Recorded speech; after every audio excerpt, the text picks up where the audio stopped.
The broadcast is live. All right, special Thursday night edition of Monday Night Football. Yeah, tonight we're the comic book Illuminati because I thought it sounded cool. And what do? We spend 5 minutes before the show talking about the weather because we're old men, but we're happy. We got our metal, we got our hamburgers. When I get hit with 20 inches of snow here in the lower Hudson Valley, I tell you, no, you can't help but talk about it. Oh man, sure. And then Paolo had a good racing week. He had some good news. Yeah, Paolo, what was the show you were on the other night to plug it right here off the bat so people can go back and watch it? Oh, I was on England Team's channel, I Love Comics. We were talking about how Marvel is mistreating the cosmic entities because they are now just villains to get their asses kicked, and people can just walk up to them and start talking. If you're a concept being, you shouldn't be able to just walk up to one of them and hey, Galactus, yo, down here. Yeah. Where did he get his name from, Eglantine? Because I only know that from an old Styx song. Yeah, that's where he got it. Because he mispronounced the name of the song.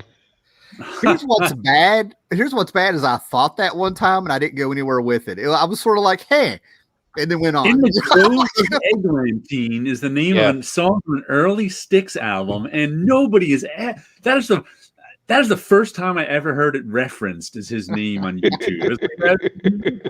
In the 40 years since I heard that song, no one has ever mentioned it. You ever run into a situation where you haven't heard a reference to something in 20 or 30 years, and all of a sudden, within the next couple of weeks, it pops up multiple times? Yeah. Yep. Yeah. Yeah. That happens a lot with me. Yeah, there's a town called Castlewood that was like less than an hour away from where I grew up. Where my friend Shane grew up. I never heard of it.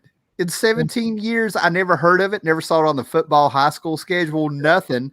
And it was like the first time that I met a girl there in town who lived there. She was visiting town. She told me where she was from. And then it popped up everywhere. Everybody was looking at me like, yeah, Castlewood. And I was like, I almost thought the Matrix, this was like 7 years before the Matrix. I thought I invented it thanks to Castlewood. Like, somebody inserted that into reality. It's never been there, There you go. How funny. So, Paolo's been reading some Bronze Age JSA stories. Yeah. And I don't think you were impressed, or did I take that wrong? I think it was a good idea to read them, but there's still too much DC. Levitz was clearly a DC guy. So he has all the characters be buddy, unless and if they're acting up, it's because they're being mind controlled. Well, I would have to say, I read some of those within the last few years, and they were actually better than most 1970s DC. I mean, believe it or not, that's the cream of the crop. I've always said with DC in the Bronze Age, it was anything but their superhero books. They had they had some good stuff, but it wasn't the superhero stuff. Yeah, the JSA is about the only superhero team I would even consider reading these days. Yeah, yeah. In the 70s or now? At any time. Okay, I was never a JSA fan. But see, the fun of reading the JSA in the 70s, especially with that run, and I don't care if people get offended by it now, it was fun back then, is that Wally Wood and whoever the other artist was had a running gag to see how far they could go. In each issue, they kept drawing Power Girl's boobs bigger and bigger and bigger until they finally got told to quit, and they got pretty far. The Mike Parabeck's Rick Burchett series that was done in the 90s was actually really good. Yeah, that came out at a time when Super Image was hitting. Everybody wanted the big image style and stuff. Yeah, and he had a more traditional sort of. I always thought Parabeck had a little bit of a Ringo, Michael Ringo. I always thought he had a little bit of a Silver Age feel to him. A little more cartoony feel, yeah. Yeah. Speaking of Woody, I think I saw somewhere on Twitter today, there's a big profile of Woody in, I think, one of the Two O'Morrow's production. Tomorrow's. I'm not sure what it is. May have been that. There was an issue comic book artist. Yeah. That I think it might be coming, but it's coming out right now, I think. okay. Tomorrow Publishing's got a sale going on now. There's books for $8. Yeah, Mm. there's a sale. Yeah. And if any of our listeners out there, either one of you, if you're not familiar with Tomorrow's, look them up. Their stuff is just high quality. He's talking about yeah. Tomorrow's Publishing is what Yes. it's called. They have a website you can go to. They had a Charles Vest special book, a bunch of interviews and stuff. They have the one I was about to get was the Mike Plug one. Right. But I think they got like 30 books on sale for $8 a Yeah, piece. what do they publish these days currently? Comic book artists? Comic book artist. Alter Ego. Oh, go ahead, Scott. Alter Ego. Comic book creator. Comic book creator. And they've had lots of stuff in the The past. Jack Kirby collector. Back issue. Okay. Back issue. Back issue doesn't exist. Does it still exist?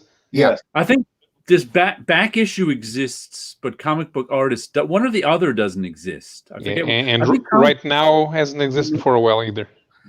Yeah, I think it was a year or two ago that. Do you remember when Mike Erie was at the Dublin Comic Book Convention? Yeah, he's a really nice guy. Yeah. I'd love to talk to him again. He was great to talk to. Yeah, I don't know if you were there with me when I was talking to. We've met Mike Erie a couple times. That's the editor there at Tomorrow. Yeah, and he's been an editor like on Elementals and at DC. He's wrote a book that I want to get where he took the Silver Age Krypton and he wrote this huge book on it, just on it. I mean, it's really good stuff. But he was telling me, and I don't know if you were there or not, Scott, but we somehow got into a conversation, and he'll take the time to talk to you. That's the whole deal. His wife's with him, and she's just like happy as can be that he's talking to somebody. How it comes off to me, you know. But like, yeah, I mean, she's, you know, she was cool. That might have came out wrong, but she was real cool. But you could tell she was just like, yeah, go man, go. But you got the idea. She was like, all right, he's found his people. Yeah. I mean, and it's not condescending or like he gets on her nerves. Right. It's like, yeah, honey's gonna be happy. But anyway, but he said there's sort of like this gentleman's agreement with him and Roy Thomas. Roy Thomas gets the Golden and Silver Age for Alter Ego. Yuri gets 70s, 80s, and whatever after that. So that's how they do it. They just sort of had a talk. Roy gets this, I get this, and we go. We also have another magazine he's the editor of that's called Retro Fan, which also deals in just pop culture in general, not just comics. Oh my gosh, I got to go back and look at these. I don't think I remember Mike Erie did this. Yeah. I didn't know Mike Erie did the fake ads and the what. Yeah, I didn't know about that either. Yeah. What the guys was like a callback to the not Brand Eck comedy books, if you will, for superheroes. And didn't What If first do a couple of comedy issues, like in the late 70s, early 80s? They had one that was silly. I think it was a tradition, like maybe, I don't know if it's a tradition, but they did have one that was sort of silly, you know. What if you went to the movies and had to sit behind the leader? Is the one joke I remember. Yeah, I think they ended up doing like one with volume 2. I think they did a whole issue like that. Yeah. I remember Aunt May popped up a couple of times as a joke. Where if Galactus sat down beside him, he wouldn't take his helmet off. Yeah. So, guys, we got Dave McKenzie here. We got Comic Collector. We got John. Hello, folks. And Sanctuary of Reality. I love that name. That sounds like an album title. I like that. Is Sanctuary of the Reality the channel that did the Cerebus issue by issue? I might be confusing him with somebody, but they have Sanctuary in their name. There's a channel that did the first 150 issues of Cerebus, one video at a time, reviewing each issue. If you did all 300, I'd be impressed. And I feel bad. And I want to say he quit at 150, and I don't think I've been waiting maybe 2 years if I'm going off memory, but I think that's him. So if that's him, hey, good to see you, brother. Yeah. I just got the latest. That's him. That's me. Yes. Go to his channel and get ready to go down the rabbit hole. They're excellent. Yeah. Yeah, that's a lot of videos to do. It's not work. You take your time with it. I mean, it's all right. He doesn't ruin the cliffhanger. No. He ends on the cliffhanger. You know. I was just picturing the time. That's like before you know it, so much time has passed. You're like, what happened to time? I marked my time by Cerebus videos, and now I'm old. Well, as you know, I've been watching YouTube for 13 years. So when somebody does something that gets me a little excited every now and then, I go overboard. I own it. I don't get excited that much here. Once I eventually get done reading Planetary, I'm going to go back and watch all those videos that Tim did on it. I want to reread Planetary too one of these days. Yeah. Well, I did 2 more videos 2 months ago, and over the last couple months, actually, like from March of last year, I had people saying, "You want to finish him? Come on, man, do another one." And I did it, and it got 43 views, and I'm like, "Yep, that's every person who said they wanted me to do it right there." So everybody that asked me at least watched it, and I appreciate it. So I'll finish them up. I'll finish them up. Yeah, just to have a complete set, just for you, Scott. And Jared, I might pull you in for that last issue if you want to do like we talked. Okay, so. Yeah, I want to reread. Let me know when you start. I want to reread that. Reread that again. I'm having a little trouble with the old English language tonight. I gotta get juiced up for him again. Yeah, say that again in Elmer Fudd's voice. And in my video today, I had such problems saying the name of the comic Dissonant. Because it's DISONANT, but everybody always pronounces it NINT, and so do I. And somehow that was messing me up as I'm looking at it, going dissonant. Yes, Just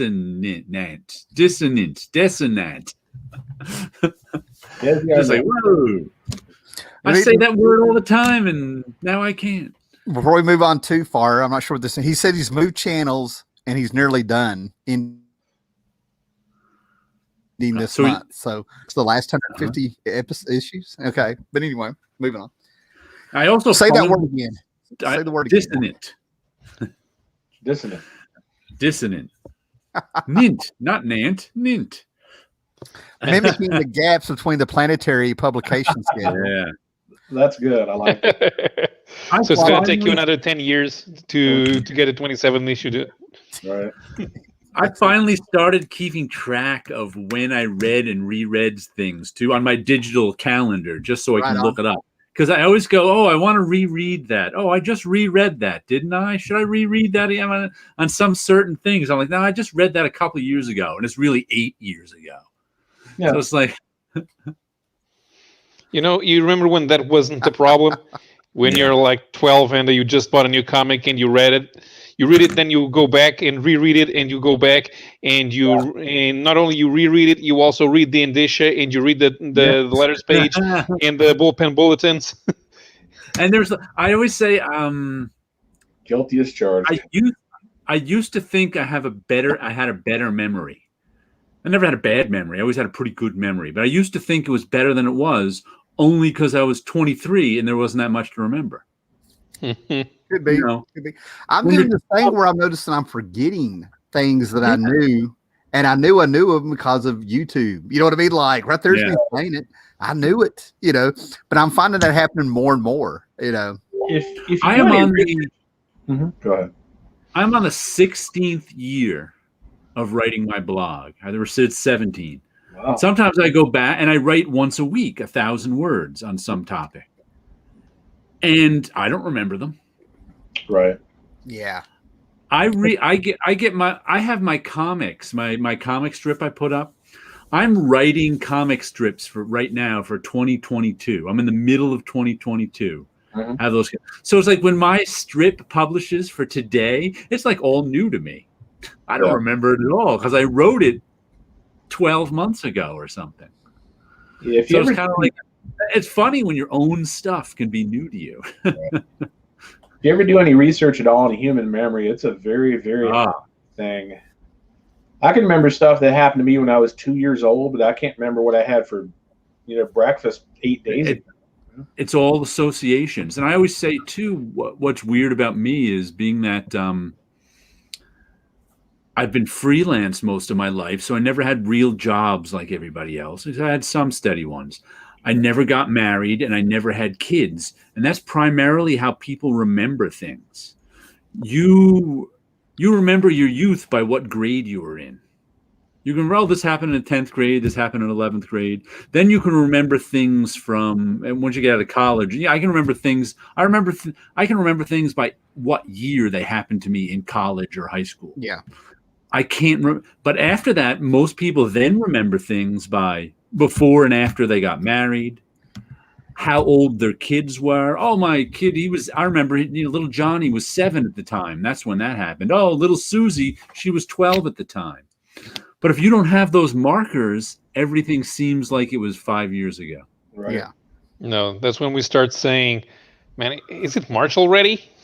And that's also, I think, once your kids grow up and you no longer have they're not kids anymore. That's when older people too, everything blurs together because you no longer have your kids' age to remember things by.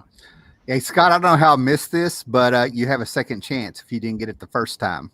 Absolutely. Oh, yeah. Coming back into print. And instead of 2 volumes, it's all going to be in 1 volume. Right. And it's expensive. It's like $150. And that's a lot of book. I mean, you could, if you get on Amazon or Half Price Trades or whatever, it's right. Well, if they put in the one shots and that reminds me, I have to check on the price of that Hate omnibus that came out. That's what I will really want to get.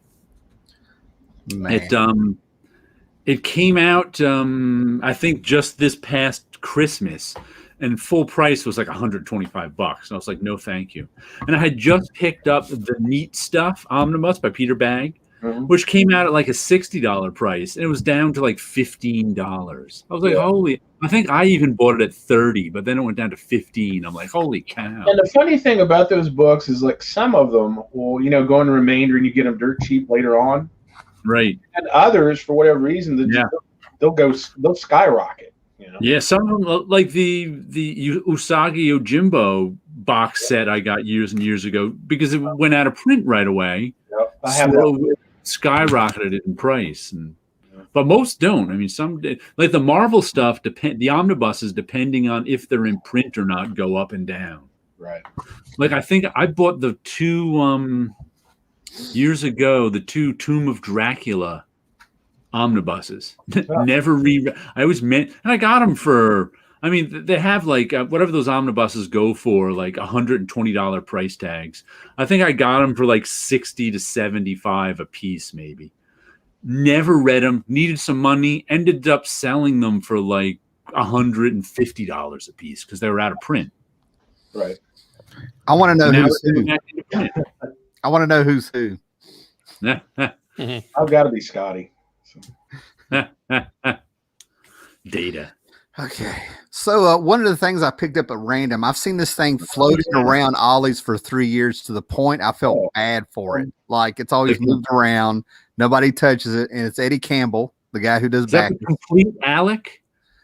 That's very different. I think this may be the complete one. Yeah.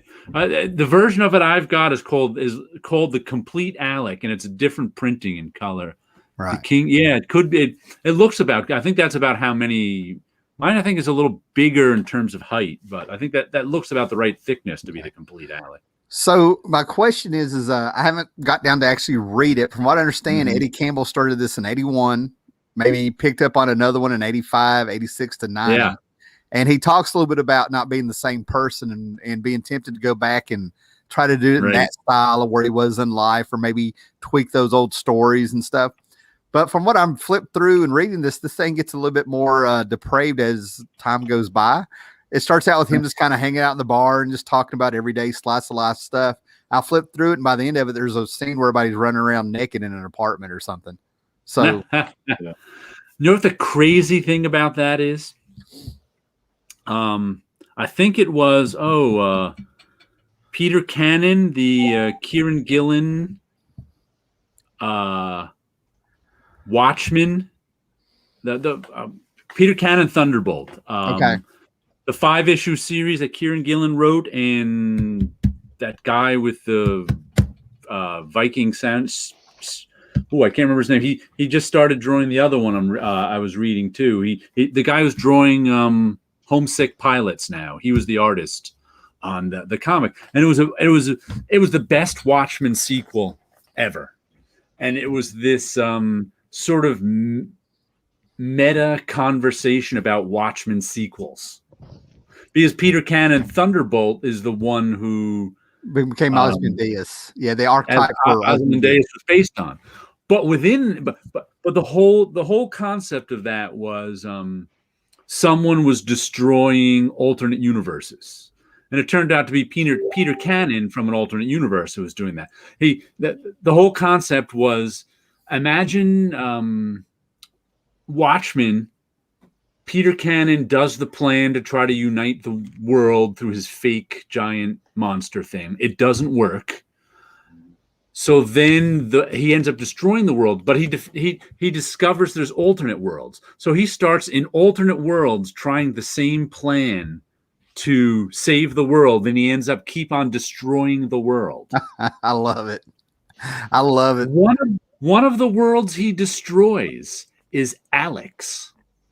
All of a sudden, for half an issue of this Peter Cannon Thunderbolt is this perfectly drawn sort of Alec world. And I was just like, oh my God, I can't believe he's doing this. I mean, it was that. I mean, for the Watchmen to be referenced is one thing. Yeah. Of course, everybody riffs on the Watchmen. But he actually had that world with Alec hanging out in the bar, doing nothing, and Peter Cannon Thunderbolt goes to that world and hangs out for a while and tries to stop it from being destroyed, and he can't. Yeah. But I was just like, "That's holy cow! This is Eddie Campbell's Alec in here." Let me throw out there: Eddie Campbell is probably best known for doing From Hell with Alan Moore. Right. So to reference this book before that, yeah. Going back to OG Eddie Campbell here. Yeah, it's awesome. It just blew my mind that he was referencing Eddie Campbell's Alec in that. I remember, did Eddie Campbell do the Eyeball Kid in Dark Horse Presents? Yes, that was him. Really good. There's an omnibus of that too. That's really good. Really good. If you haven't Bacchus, it's in the I don't know where my copy is. It's either in there or in the other room. It's the Bacchus. I think that a second one was supposed to come out, but I don't know if it did. But within the Bacchus omnibus is the Eyeball Kid stuff. I tell you what, and DHP. I can't remember how long ago it was that I finally actually read some Bacchus. But you know what? It might have even been a Dark Horse Presents, but I didn't realize that he kind of turned Bacchus into God there for a little bit or something. But I was reading something, I was like, "What is going on?" You know, like in a good way. I was like, "What the hell is going on?" It was awesome. I had read Bacchus and Dark Horse Presents and some one-shots and stuff over the years, but it was always in little parts because, Dark Horse Presents is little parts. A one-shot is a little part. When I finally read that omnibus and could read the whole thing, I was like, wow, this story is bigger and ever-changing than I thought it was, because it's just so much a bigger story than I read in parts. Somewhere in a book, I have some very obscure stuff he did with Neil Gaiman. Yeah, I can't remember the title of it, but they're just different stories, and they're good. I think I might have that too, and you're gonna make me dig. I think. Well, Gretzky here didn't know there was a show today. Well, neither did we. We didn't either. We didn't either, right? And we're going to be doing it again tomorrow, minus Tim. There we go. We had a cue. On my channel. So it's important to hit that bell. Not just like the video and share the video. We don't shill like this very often, but you got to hit this bell. But there's one other place right now you need to hit that bell also and subscribe to. And Jared, where would that be? Over on my channel. Jared, just look up Jared Osborne. You'll find me. Or you can go to jaredosborne.com and the link to my YouTube channel is there now. Yeah. I like how before we came on, I was like, guys, we've got to mention that a whole lot where you're going to be tomorrow night. And what do we're like what, 20 minutes in? Like, oh yeah. I was like, we'll always mention it. Yeah. Another show tomorrow. I will say I'm going to be out of town tomorrow night, so people don't think I'm dipping in and out just to be an asshole. But that comes later after you know me better. We're doing a show because tomorrow night at 6 is going to roll around, and we're going to be depressed that there's no show. So we may as well do one. Hey, you guys do it for the viewers, and you know it. Come on. Because I think that happened. Huh? I think that actually happened one other show we did early. Then like Friday night at 6 rolled around and I was like, there's no show. It's pretty bad when you're doing grown-up stuff. Like you can't do something on YouTube and you're doing like grown-up stuff or something that's supposed to be, fun. Either or, and you're just sitting there in the back of your mind like, damn, I could be streaming now. And you just kind of look on your phone thinking maybe there's Wi-Fi around you somewhere. Must be having some. Now here's something like I could do a whole complete channel and do nothing but videos on this era of the Justice League here. I didn't realize there was a huge omnibus for the Giffen DeMantis era of JLA. I mean, that thing has to be huge. I don't know the exact size before it's too big, but 18 pounds is too big. Yeah. This right here is too big. Yeah. King size curvy. That's why you have tables and desks. Oh my gosh, yes. I didn't know. Oh, wait. Sorry, guys. I caught Bacchus in Cerebus and Guys, but I did not catch Alec because I didn't know who he was at the time. I did not know. So Alec is in Cerebus, Jared. Oh, I didn't know that. I knew Bacchus was, and Alan Moore, and they've got, it's right. Cerebus. There's people scattered throughout each storyline, just about. Right. But I had I need to go back and see if I can find Alec. I wouldn't have recognized him. I didn't know who he was till a couple months ago. Yeah, let me see. What was the name of that Peter Cannon Thunderbolt? Let me see if I can find it. Where is it? Or is it just Thunderbolt? Palo, man, you're looking a little sleepy. Sleepy. I still gotta write stuff before I go to bed because I have to.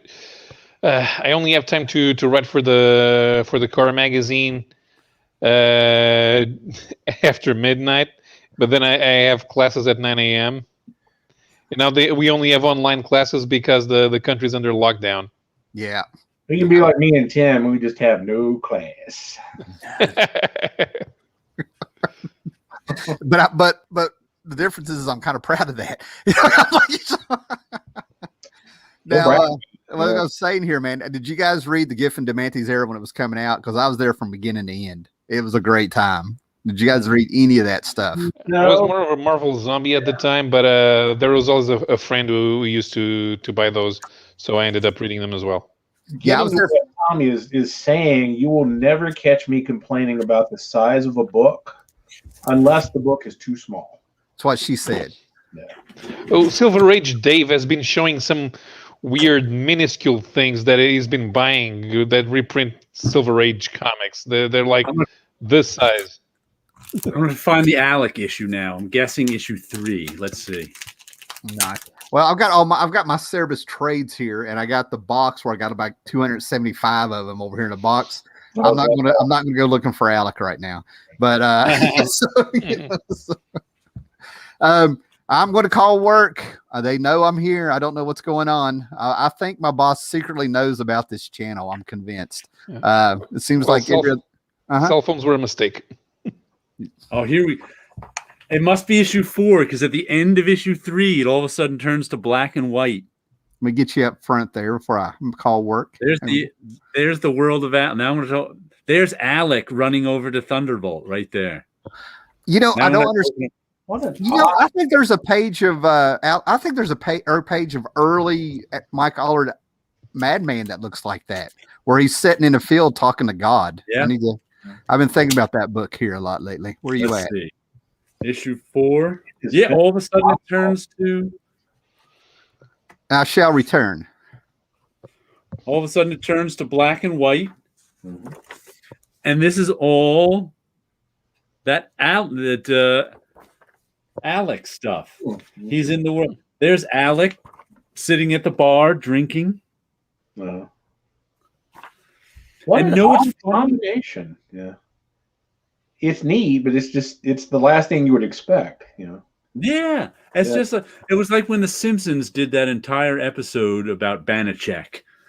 I did not expect that. I did not expect Alec to show up in Peter Cannon Thunderbolt's meta conversation about the Watchmen. Right. And know what's funny about Alec too? Have you guys ever read that? No. Have you guys ever read Alec at all? Have you seen it? Nope. I mean, what's really I haven't read it. What's weird about it is, I swear that oh god, his name just flew out of my head. Eddie Campbell, who does it, was using everybody else's scraps of Zipatone. It's like he's using Zipatone in the book, but in such minute little pieces. And like sometimes there was just like Zipatone stuck places in weird ways that made me go, I don't think he's got a complete sheet of Zipatone. He wasn't using it like a comic book artist usually uses Zipatone to throw. Well, he was sometimes to throw shadows. He was using it just sort of an abstract artist would use Zipatone. Right. So he'd have some drawings. Oh, let's put some zip on the side of his face there. Oh, let's put some zip over here. Let's put some Zipatone here. Yeah. And if you guys don't know what Zipatone is, it's like a sticky paper with dots on it that makes gray patterns. They used to use it in comics before the digital age. Used to use it all the time. Yeah. And it still gets used a lot in Japanese comics. Have all sorts of they have because their comics were mostly black and white. They have a much stronger tradition of Zipatone. American plane, it's hard to find these days too. Yeah. I think you can still find it from Japanese sources, but I'm sure they do most of it on the computer. And you can paint with Zipatone now. Yeah. On digital to paint. Sure. Yeah. There's an interview out there with Jim Steranko saying he was the first guy to bring Zipatone to comics. I don't know. Maybe not. And since he came from advertising, he was surprised to hear that the comics people had never heard of Zipatone. Yeah. I would have thought maybe Neil Adams brought it too. I don't know. He could have. Mm-hmm. I'm trying to think of what it was too. You really didn't need it because comics were color. So it's kind of an extra step that unless you were sort of, an artiste like Steranko or Adams, you wouldn't be doing it. You'd be doing your job. Yeah. Kind of thing, not coming up with extra work in your job. Well, my theory is that you used up so much damn yellow that Zipatone was the only thing that was left. There goes his hatred of yellow. Yeah. But hey, I kind of agree with you on that. I had this in my video today. The comic I usually have sitting on top of my printer over there. I've got a new one now. Every week I put a new one on top of my printer. Right. And just so I can see the cover, just so I can see and live with some old comic book cover every week. And I had it was Conan 44, which as I was like, why did I put this cover here? I don't like this cover very much. It's a Conan and Red Sonja cover where they're just kind of like standing side by side on top of a giant skull with flaming hands all around them. And it's got a very yellow background too. I was like, maybe I don't like that because it's yellow.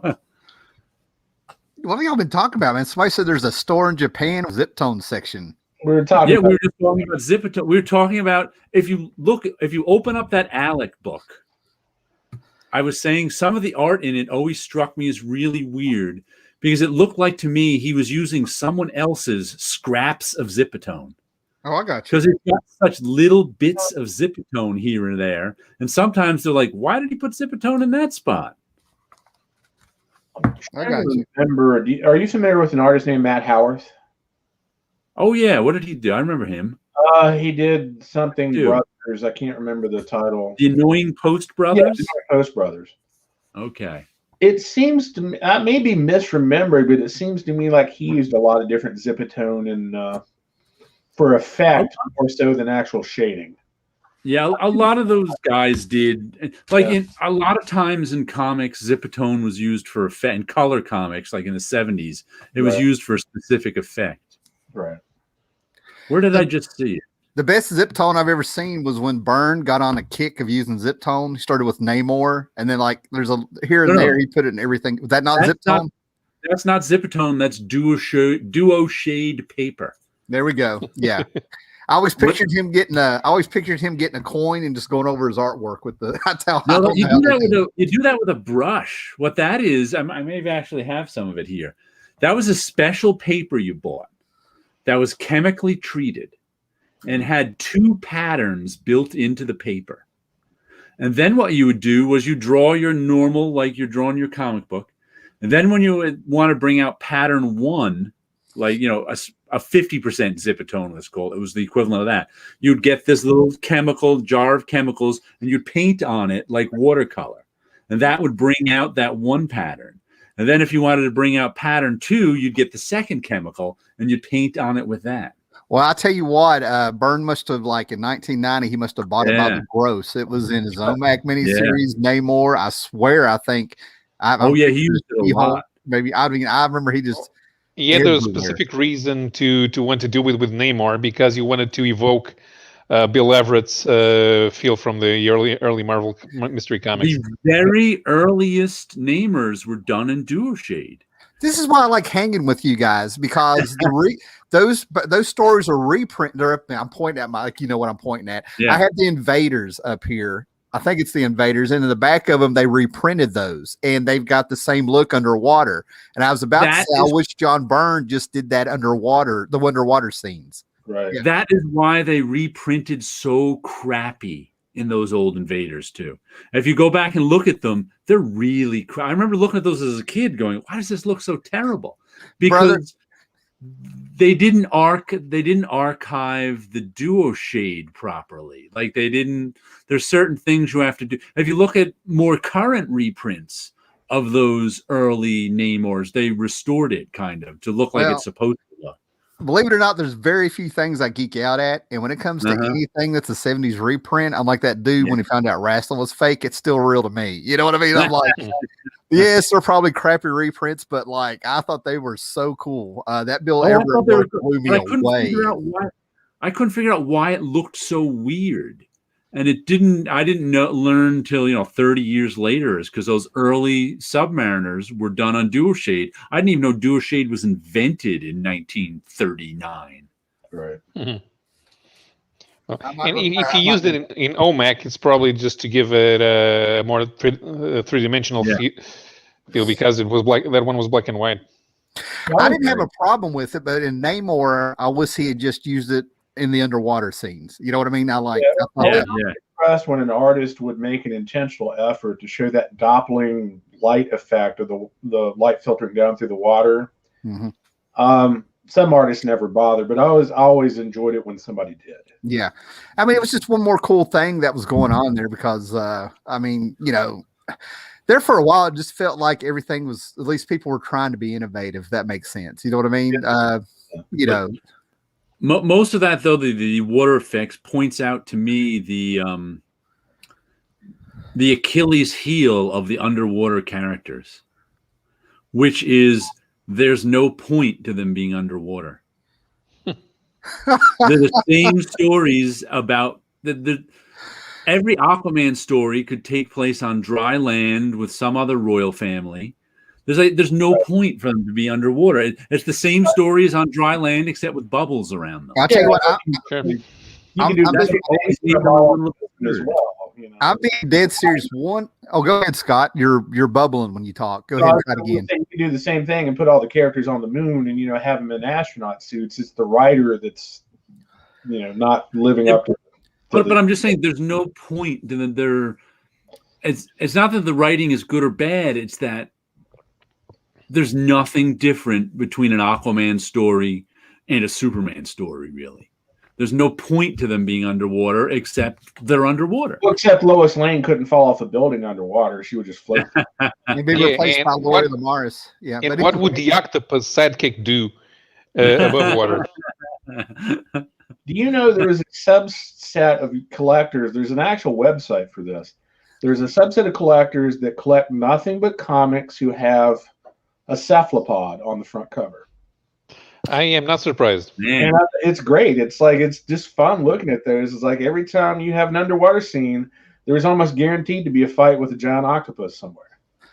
Now, guys, this is why we have the greatest comment section of any show you're going to watch. Because I knew there was something that Byrne did in She-Hulk around that time, right? And this is my people come through. Yeah. Like I have found the village I need to live in. I think I was like pushed down the river. That was the last thing that Byrne did that I liked with She-Hulk. Yeah, but She-Hulk had the whole conversation with Byrne, like, give me that old fancy duo shade. Yeah, that's what it was. That's funny too, calling him a cheapskate, because if you wanted to do I don't know if people know this, but Marvel, I don't know if they still do even. I don't think Marvel and DC always handed their artists paper. with blue lines on it. So if you were an artist for Marvel and DC, you didn't buy your own paper. Shooter started that. Paper they provided with you, and that's for production reasons. They wanted all the art the same size. They wanted it within certain parameters. Blah blah blah. Yeah.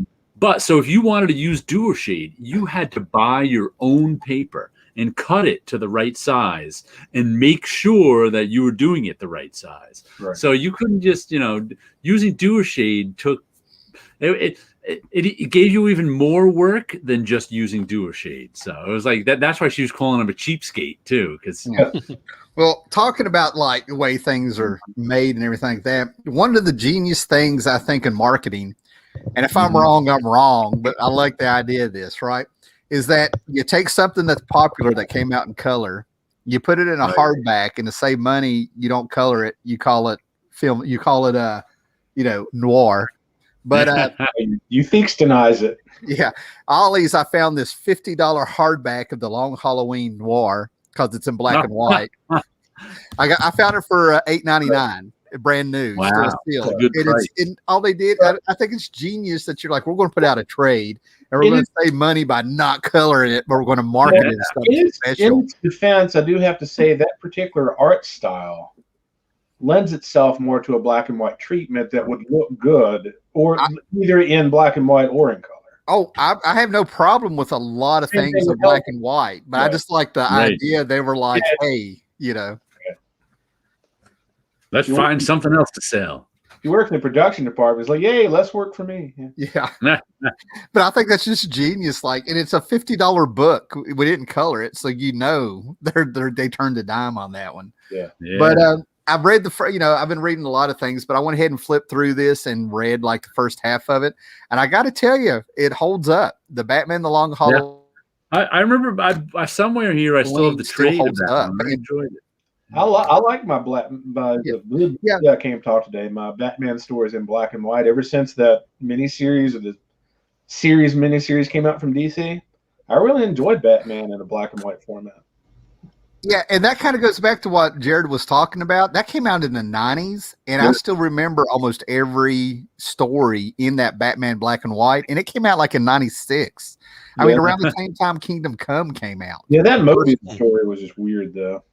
The what Mobius did is just bizarre. The one I remember the best is the Neil Gaiman one, where all the comic book characters are like actors, and they come off scene.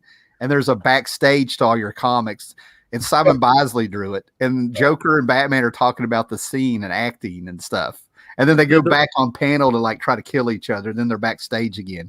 Little Looney Tunes, with the Sheepdog and Wile E. Coyote. But yeah, I'm going to go back and reread it. But the one that stuck with me was the Jose Munoz one. Something to do with jazz musicians and Batman. The music thing. I vaguely remember that one. Yeah. That kind of reminded me of and I might be remembering the wrong story, but it reminded me of something that came out in the 40s. Because you remember the Ray from the Freedom Fighters? I read the reprints of that in Adventure Comics, man, and that was jazz. You know what I mean? Like, they even had the guy playing the jazz on the clarinet. My favorite Batman story ever came out of that series, and that was one that Gary Gianni and Archie Goodwin did. It's called Heroes, and it took place in the 30s. Archie Goodwin, man, he just had a touch. I mean, he's got that intangible. Anything he touches, editing wise or writing wise, it was special. You know what I mean? Am I wrong? You know what I'm saying? No, he had a talent. Oh, I never got to work with him, but everybody who worked with him loved him and loved to work with him and said they learned so much from Archie. He's what I call the Stevie Ray Vaughan of editors. I've never heard anybody ever say anything bad about Archie Goodwin. Yeah. Oh man! Speaking of old comics, did the Devil's Trumpet throwing out some Russ Heath on there? These guys know how to they know exactly what buttons to push with me. I love those old school guys. Yeah, Russ Heath could draw some underwater scenes too. That DC showcase stuff, the showcase stuff they put out.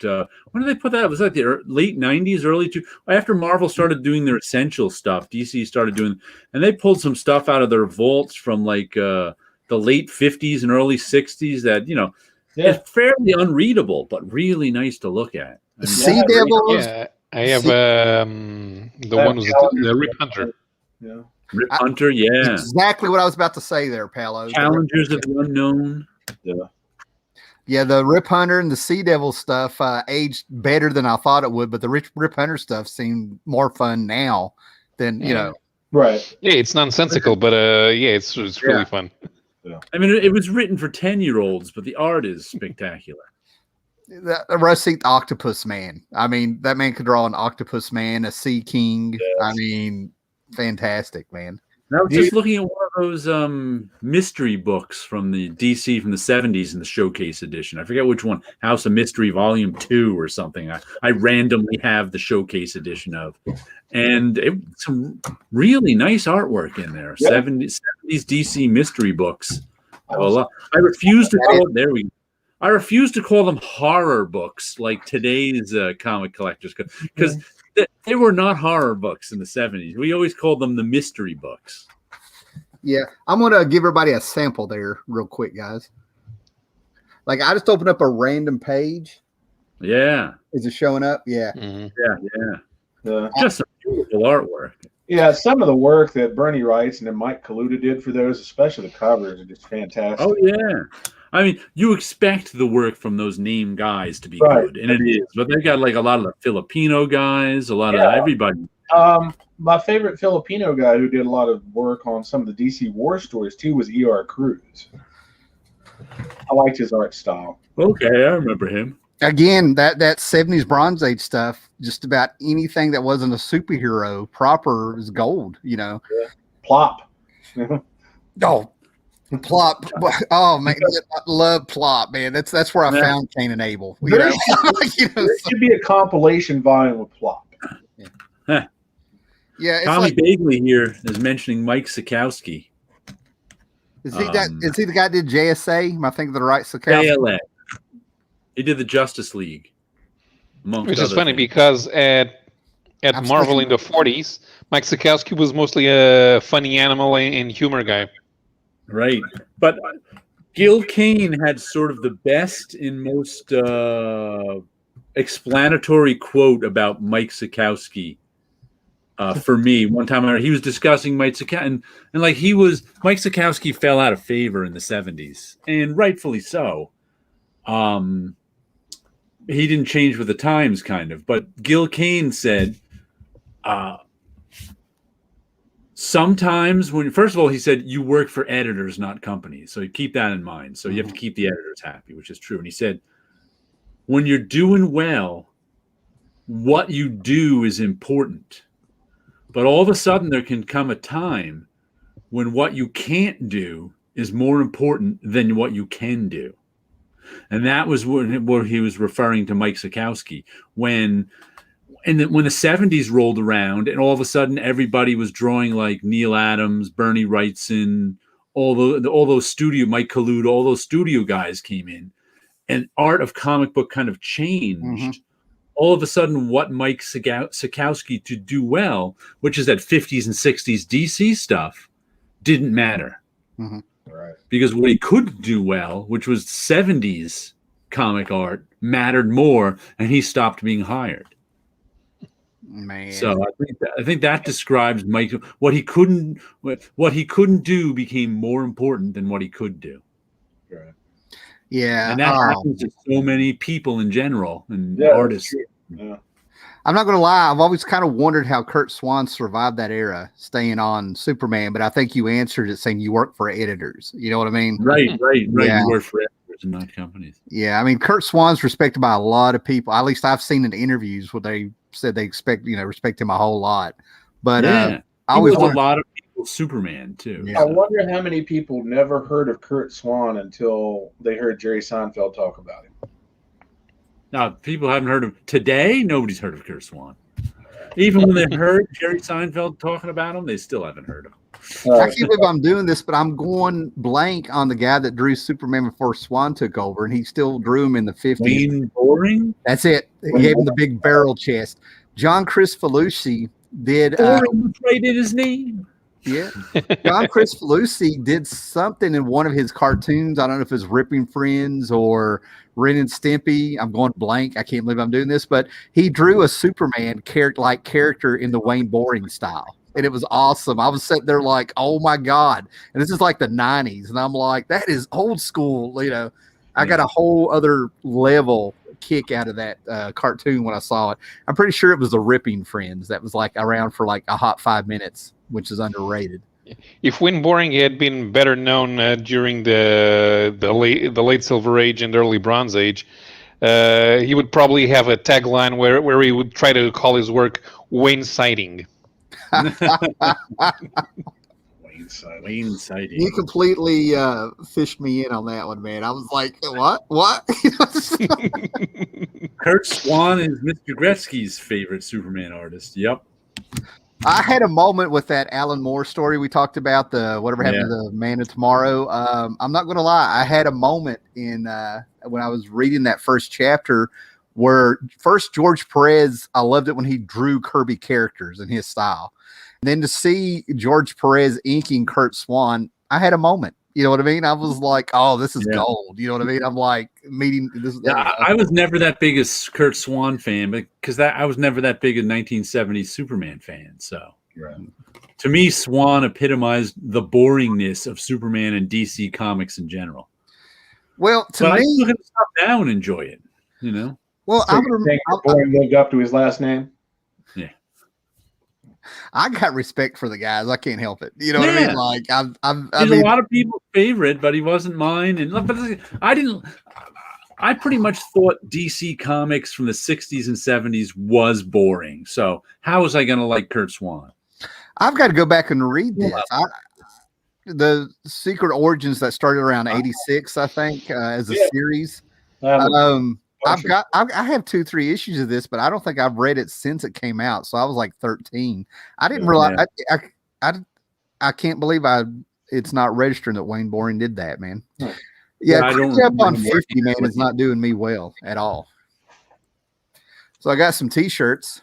I now have a Miracle Man. I could be Miracle Man.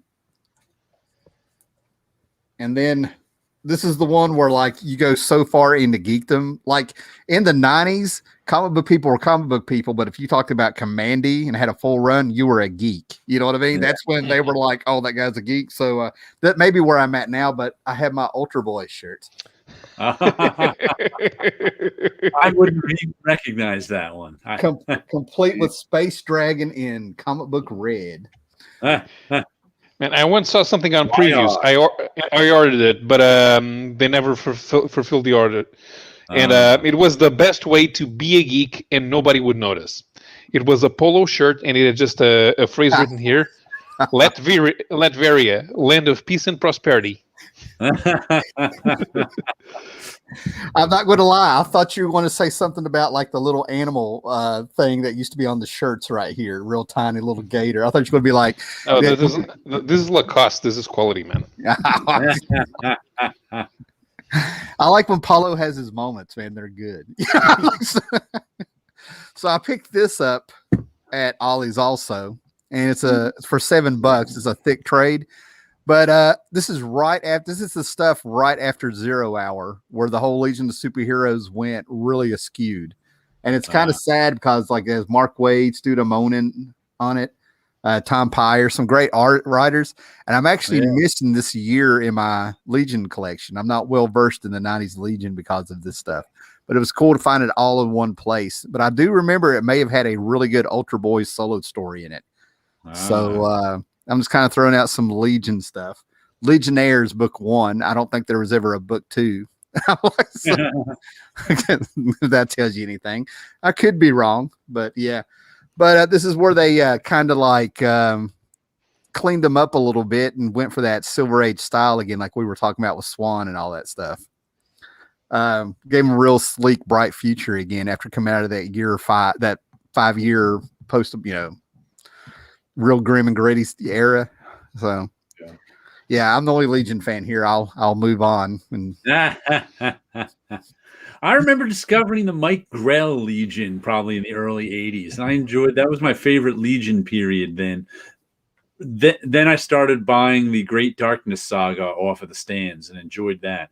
But I think I only bought the Great Darkness Saga and maybe 10 issues after it. I remember I definitely went to issue 200, but I didn't stick the whole time with. I think when Keith Giffen left, I did too. Yeah, that's when Steve Lytle and Greg LaRocque and all them came on. Is that the area you're talking about? Yeah. That's when I bailed on the Legion. Later on after that, maybe even in the 90s or so, didn't Chris Sprouse do some Legion material? Okay. Yeah, and that's the stuff my collection picks up on. Something must have been going on in '94. Maybe there's other stuff to buy. I don't know. I don't know why I wasn't there. But in '94, that's when they had the reboot because they had been trying to shoehorn Valor into Superboy's place because of Crisis, and in '94 they threw in the towel and let's just start from the beginning. Yeah, there was a little bit of a problem with Superboy not inspiring the Legion because of Byrne doing the reboot and they're wanting a simpler universe. Yeah. And Byrne went all the way back to the Golden Age before there was a Superboy.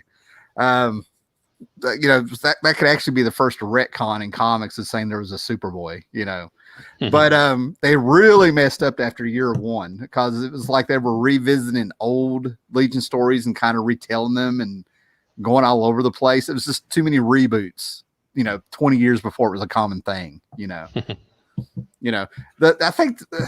think my Legion is probably like those, 50s to early 60s with the Legion of Superheroes. And then there's a story that Levitz, I think he wrote around the same, I think it was Levitz around the same time he was reading your JSA books that you're talking about, the All-Star books, where there was a big Earth War. It was only like 4 or 5 issues. And that's in Legion lore, that's where they pulled like the next 15 years from, sort of like a unintentional starting point, So, but I can tell you guys are just like, I'm just blowing you away with some Legion talk here, man. So like I said, I'm briefly a Legion fan. I never read Legion, although I probably would have bought it when Chris Sprouse was doing it just because I liked his artwork. But I do remember a lot of friends of mine really loved the material that Tom and Mary Beerbaum did for it. Yeah, that's that 5 years later where... I mean, they raved about that stuff. Yeah, I liked it a lot because you had to know your Legion lore because they didn't explain anything. They stopped using the superhero names. They used their real names. Nobody wore a costume. And they would reference things where you had to have known your Legion stuff. Like when Mon-El came back, they didn't really tell you where Mon-El had been or what happened to him. In issue 50 of the Baxter series, they went after Time Trapper, and the Time Trapper went at it to where he disappeared. And people had to wait 2 years before they found out where Mon-El was. Now, for Legion fans, imagine being an X-Men and Cyclops disappeared. Well, back in the days when Cyclops was cool, Cyclops disappeared.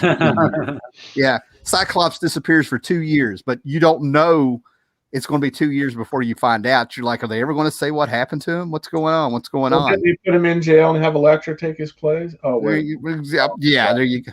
I got it. Yeah. I don't think people today know that, like in the 70s, the Legion was like the first super team to have a fan base kind of dedicated to it. I could believe there was like in the going back to the 60s, I think there were like Legion heads. Mm-hmm. If the internet was around, there would have been people making Legion of Superhero websites and stuff. Sure, absolutely. And that just didn't really happen in those. Like, the Fantastic Four was popular, the Avengers were popular, the JLA were popular, but they didn't have like a core group of fans dedicated to them. Well, kind of thing. Some of them didn't really have, other than fanzines and trading things through the mail, they really didn't have ways to distribute things amongst them. If they had the internet back then, can you imagine some of the early fanzine stuff they would have come up with? Yeah. Well, I knew about the Legion fan, and this is long before the age of the internet. Mm-hmm. Right, sure. I didn't know of any other fan base kind of thing until the X-Men started happening, and then there became sort of an X-Men fan base. Yeah, and I'm pretty sure it was the letters that kept the Legion going back when they had letter columns and stuff. And it's probably the same. I would imagine it's the same people over and over. But that's how they were able to have backup issues. They had like a little mini series in the early 70s that reprinted some stuff. I was always convinced that was a test in the early 70s to see how a book would sell. And then eventually, as sales rose and they brought in Jim Starlin, Steve Ditko, a little Roy Thomas, they ended up taking over Superboy's book. and you got the new Adventures of Superboy with a number 1.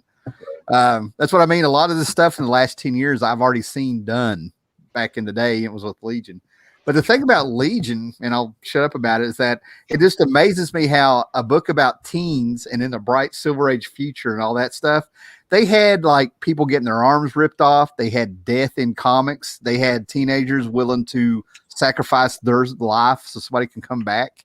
And if you really think about the concept instead of the way they wrote it, that's some pretty heavy shit for the 60s. You know what I mean? Yeah. You know, even in Timberwolf was the first Wolverine. You know, before there was Logan and Wolverine and that haircut, you had Timberwolf, you know, in the Legion, you know. It always made me sad that Triplicate Girl became Duo Damsel. They're always doing something with her. It's like her extra 2 bodies are just cannon fodder for a story, man. You know, not back in the 60s and 70s. Well, I tell you what, you know, they had to kill somebody, and they're like, well, we can keep the same character. What always got me is that, like, you couldn't help, and this isn't being perverted, but she married Bouncing Boy, you know, the Bouncing Boy. She married him. She turns into 2 women, and you're just sort of like, yeah, that's been a discussion since as far back as I can remember too. Now, sometimes like I don't go into the underwater talk because people eventually will be like, well, how do they use the bathroom? Does it float around them? Stupid shit. Yeah. But, you know, you get a guy that marries a girl that turns into 2 women. That's a rational discussion. Can Mr. Fantastic stretch his dick? I mean, that's always the right. Yeah, there's all kinds of stuff like that. Have you guys ever read the classic essay that Larry Niv did called Man of Steel, Woman of Kleenex? Yeah. I know that. I never actually read it, but I've heard it discussed endlessly. Well, guys, I talked about us being old men talking about the weather, and now we're reverted to 13-year-olds talking about superhero penile. Now, we did it. We come full circle. Going back to Word Legion, but not. Oh, wait, did you guys? What was it? The Heckler. Yeah, the way I'm probably saying the names wrong here. The Beerbums like that, they got the job because they're I think they were part of like this Legion fans only you're talking about. They knew the lore and the little issues, and you could do trivia with them. That's how they got it. There's several instances, both in pulp fandom, science fiction fandom, and comics fandom, where guys who were letter hacks, you know, eventually became professionals. Mm-hmm. There's a long tradition of that. Man, I don't even remember when any of these events took place. 0 Hour. Well, let me tell you something. Do you remember when the Avengers and the X-Men all had their jackets that they wore, matching jackets? Oh, yeah. Oh, yeah. Well, Legion did it first. Let me tell you. That's where they got it from, you know. He was running around with a jacket. Mr. Fantastic had a vest with all sorts of pockets in it. That was so stupid. Yeah. Chubby, I got the girl. I don't know. The last 15 years, I've seen some weird stuff. That's all I'm saying. Yeah. I bet you have. Hey. Well, they could say that Bouncing Boy was too much man for only one woman. There you go. I did a short video this week on an old Hulk annual where I'm on Facebook. I'm in some random Sal Buscema group, and someone happened to post a picture of I think the annual was from 85, Hulk annual, maybe 14. Yeah, 14 it was. And they're like, I remember this was my favorite annual from when I was a kid. And I was like, that was just when I stopped buying the Hulk. Because I was like, I wonder if I have that on my shelf, because I really didn't know. So I did the same thing you are. I'm like, do I have that? Yeah. I walked over to my shelf, and sure enough, I had Hulk Annual 14. So I'm like, why not give this one a and I remembered something about the cover. And it was a really interesting annual because it was as much about these 3 villainous doctors as it was the Hulk. And it was Sal Buscema inking Sal Buscema and his sort of Walter Simonson style. So the artwork on it was really nice. Cool. It was an interesting story. So I'm glad I went back and I looked at a bunch of the other annuals around it. Man, the Hulk had some really bad annuals. I mean, just like, oof. I remember in the late 70s. I have a king size special where Ditko came in and did the Hulk, if I remember right. That's one of the annuals, yeah. Oh, I'm not going to lie, man. It's not good. I mean, no. Even if you're a Ditko fan, this is the one where if you can be unbiased You know what I mean? And really look at it, you're going to be like, I was looking at those and remembering them, going, "Oh man, I don't think I liked any of these annuals, even as like a 12-year-old." Yeah, I have fond memories of that annual. No, it felt different because it was written by John Byrne, and that's just before Byrne takes over the main title. And the Brazilians even published it like that. They had the Crossroads Saga, then they have the fight with Alpha Flight. The two creative teams switch. Yeah. Then they publish that annual, and then the Byrne run starts the next issue. A lot of people need to realize what they did with the Hulk. The book got lost there for a little bit, but I think Bill Mantlo was writing it. So there are people, you do not desecrate the Bill Mantlo stories. You know, they took the mind out of the Hulk, and Doctor Strange threw him at the crossroads of like realities. So he was just a mindless beast floating around this Ditko verse, just being a mindless beast. And Mike Mignola was writing some of the stories. Yeah. So the Hulk book really got off track, and you know how Alpha Flight got, and Paolo, you probably remember this. You know how they got the Hulk out of that alternate Crossroads reality? They fished him out with a giant fishing pole. Yep. A giant fishing pole. They were really sitting there pulling it in. Because they were looking for a new body for Walter Lankowski because his Sasquatch body had been destroyed, and he was inside the box armor. One of the annuals is Hulk fights Sasquatch, and it's not very good. Well, that was the Hulk before Byrne got on there and got him steered in a little bit. Yeah, but I think that's when they said first that Lankowski used to go to college with Bruce Banner. Yeah, a retcon. Yeah. Hulk was the first superhero I liked and started collecting. And I started with about issue 200. By the time, I don't know how many years, probably up around issue 300 before Byrne was there, it got really bad. And that's one of the first times I realized I shouldn't be buying this. It's just not worth buying. Who cares if I have 70 issues in a row? It doesn't matter if I hate the last 20 issues. I think I read an issue at the newsstand. Like, I didn't buy it. I really just sat there and and it had the UFOs in it, and I was sort of like, I want to see what's up with the UFOs, and then I'm like, this is just a poor man's Fantastic Four, and I remember putting it back and just walking on. The UFOs were the highlight. They were some of the most interesting things in the Hulk. At least they had a point. I'm telling you, the stuff around it was even worse. That's why that's one of the first things to break me from wanting that whole complete run mentality that kids have. Yeah.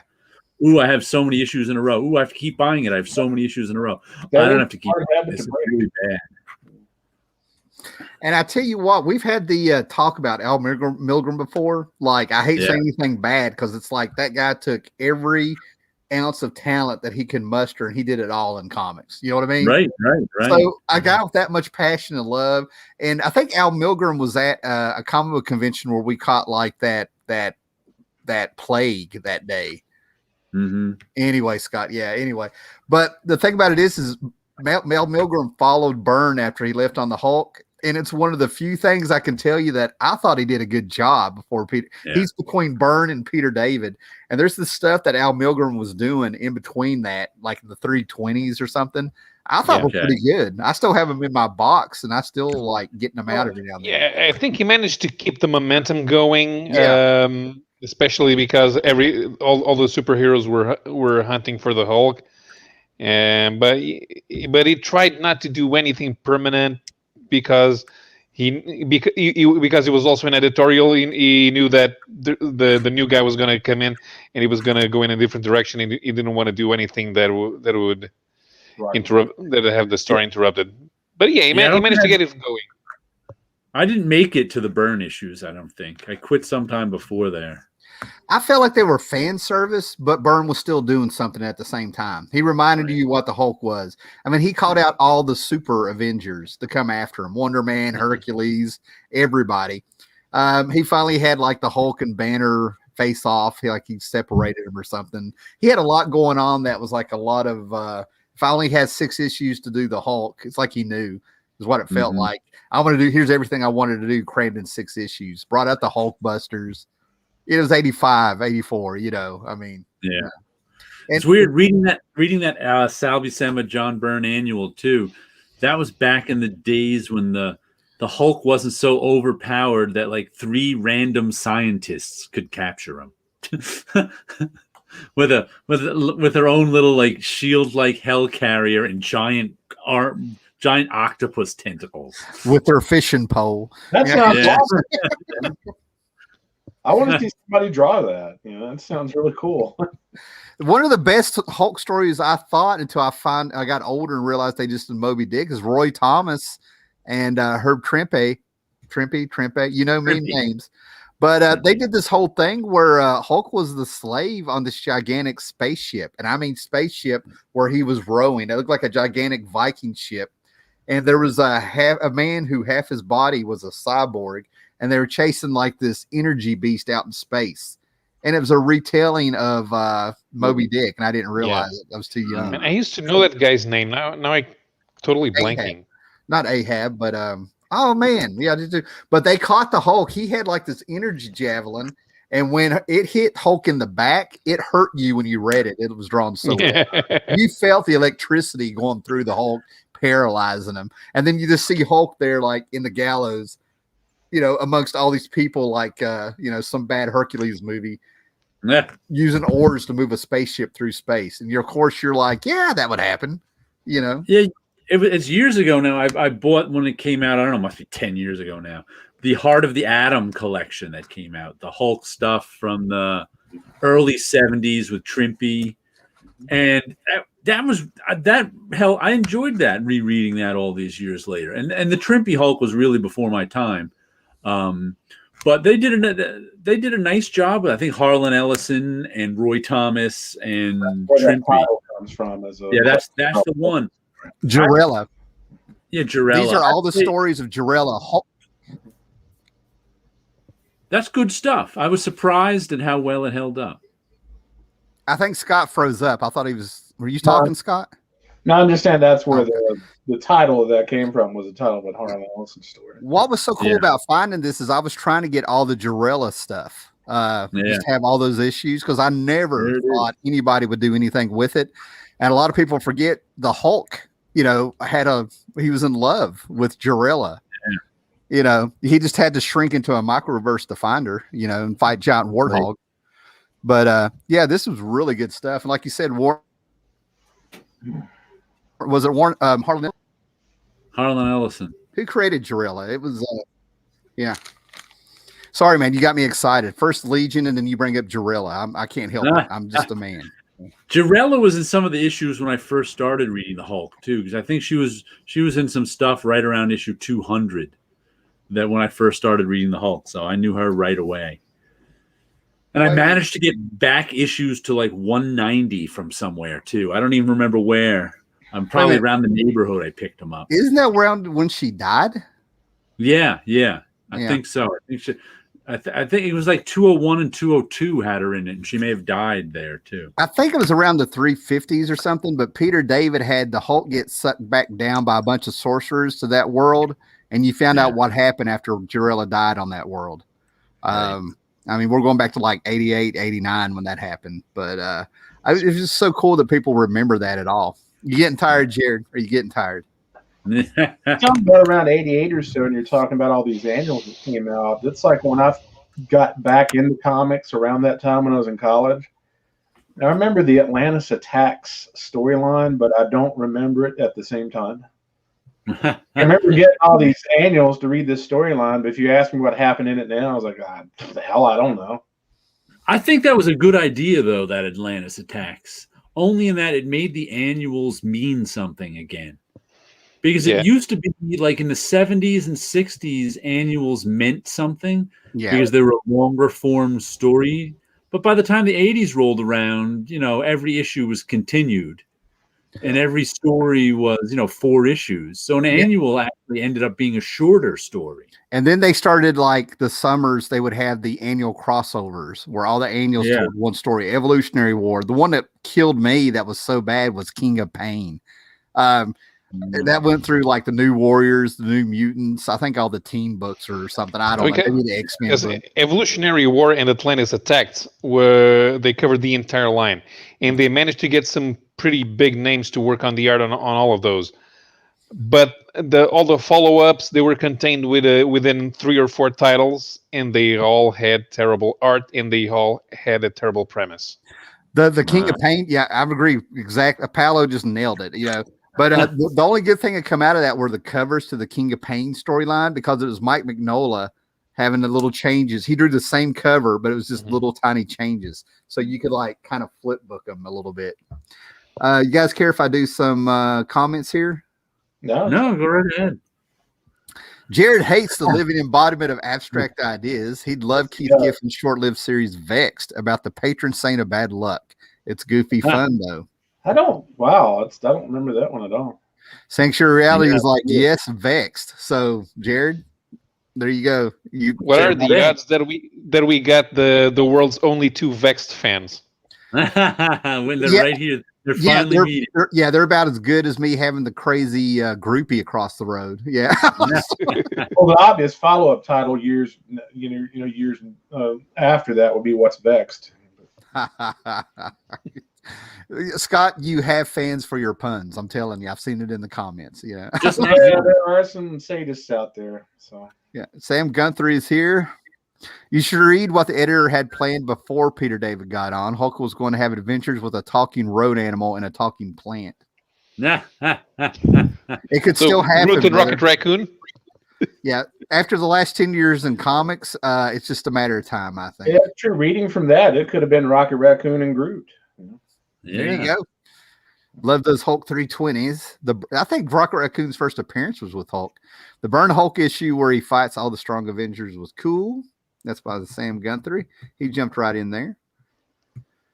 Burns said he was going back to basics, but he separated Banner from the Hulk as 2 entities. That doesn't sound very basic to me. No. Here we go. Harlan Ellison ended up getting free Marvel comic cops for the rest of his life thanks to Bill Manlow, using one of his stories as the basis for a Hulk issue without crediting him. Yeah, and Harlan was quite pissed about that.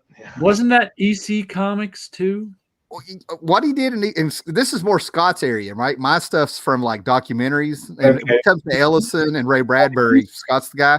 But the EC story is Ray Bradbury.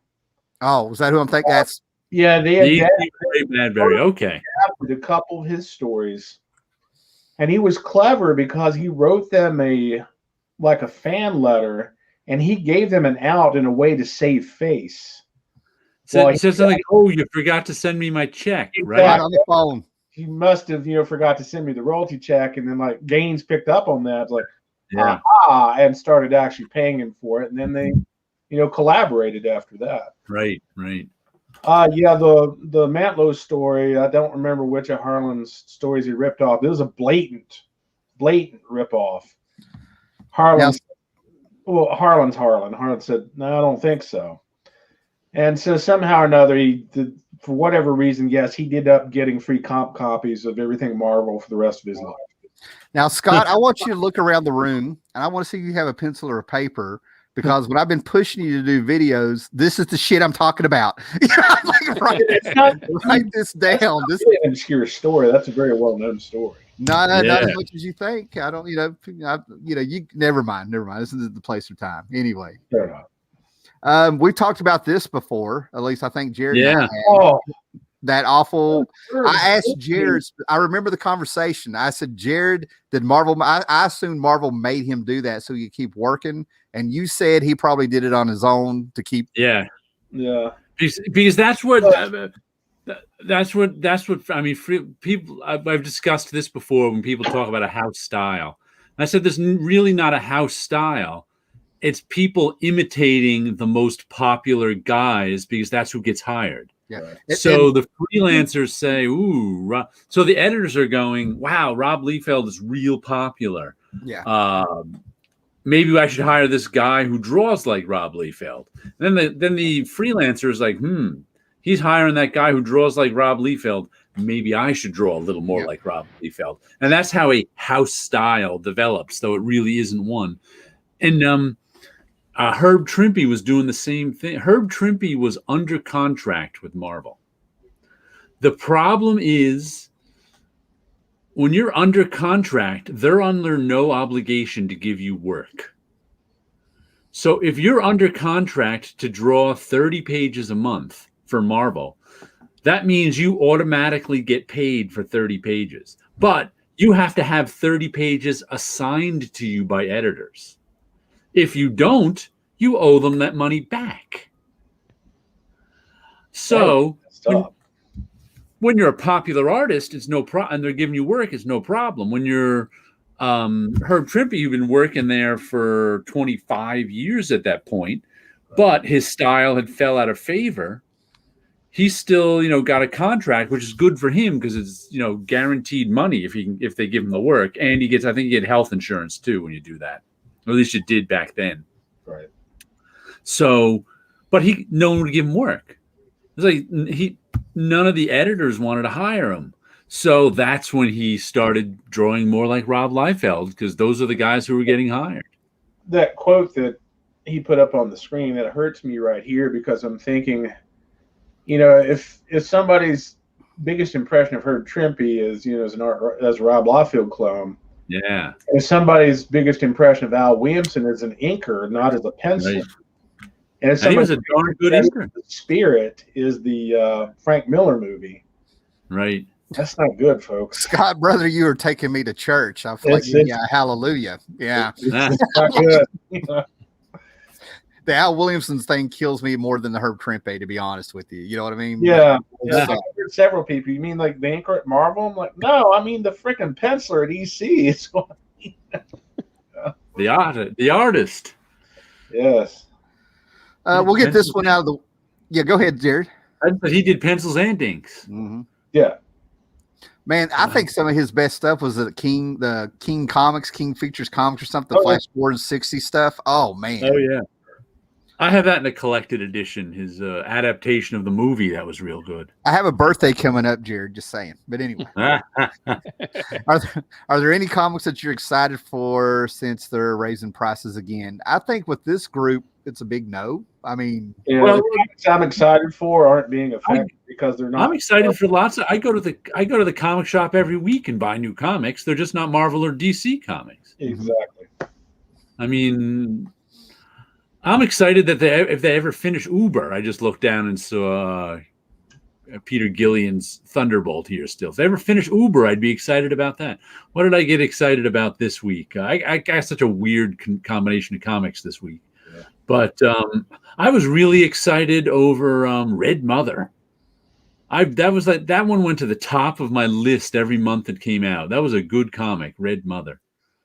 So there are comics I'm excited about, just nothing from Marvel and DC. But there hasn't been anything to be excited about from Marvel and DC for me since like the early 80s. Yeah, I don't want to put out too much because I don't want a lot of people to get there before I can. But the things I'm excited about are these like epic collections that are coming out from Marvel. Oh, yeah. Like some of the Hulk stuff we've been talking about. I'm right on deck to use the wife's Amazon Prime account so I don't have to pay for shipping. But I would assume it's safe to say that all the stuff you're excited about is nothing that's current from Marvel. But it's new printings, new trades. The one thing that I saw from Marvel that went, oh, that's pretty cool. I'd like to read that. I probably never will, but is the new Kurt Busiek Marvel series. See, I want to read. I want to read it, but I'm not interested in buying it. I'm ready. Exactly. I can wait to let somebody in Martha trade. It sounds kind of cool in that it's Kurt Busiek and some random. That's the other problem with me too. Kurt Busiek and some random artist. Yeah. There's no, as we've discussed before, there's no Marvel or DC artists that I know, and they're all mediocre.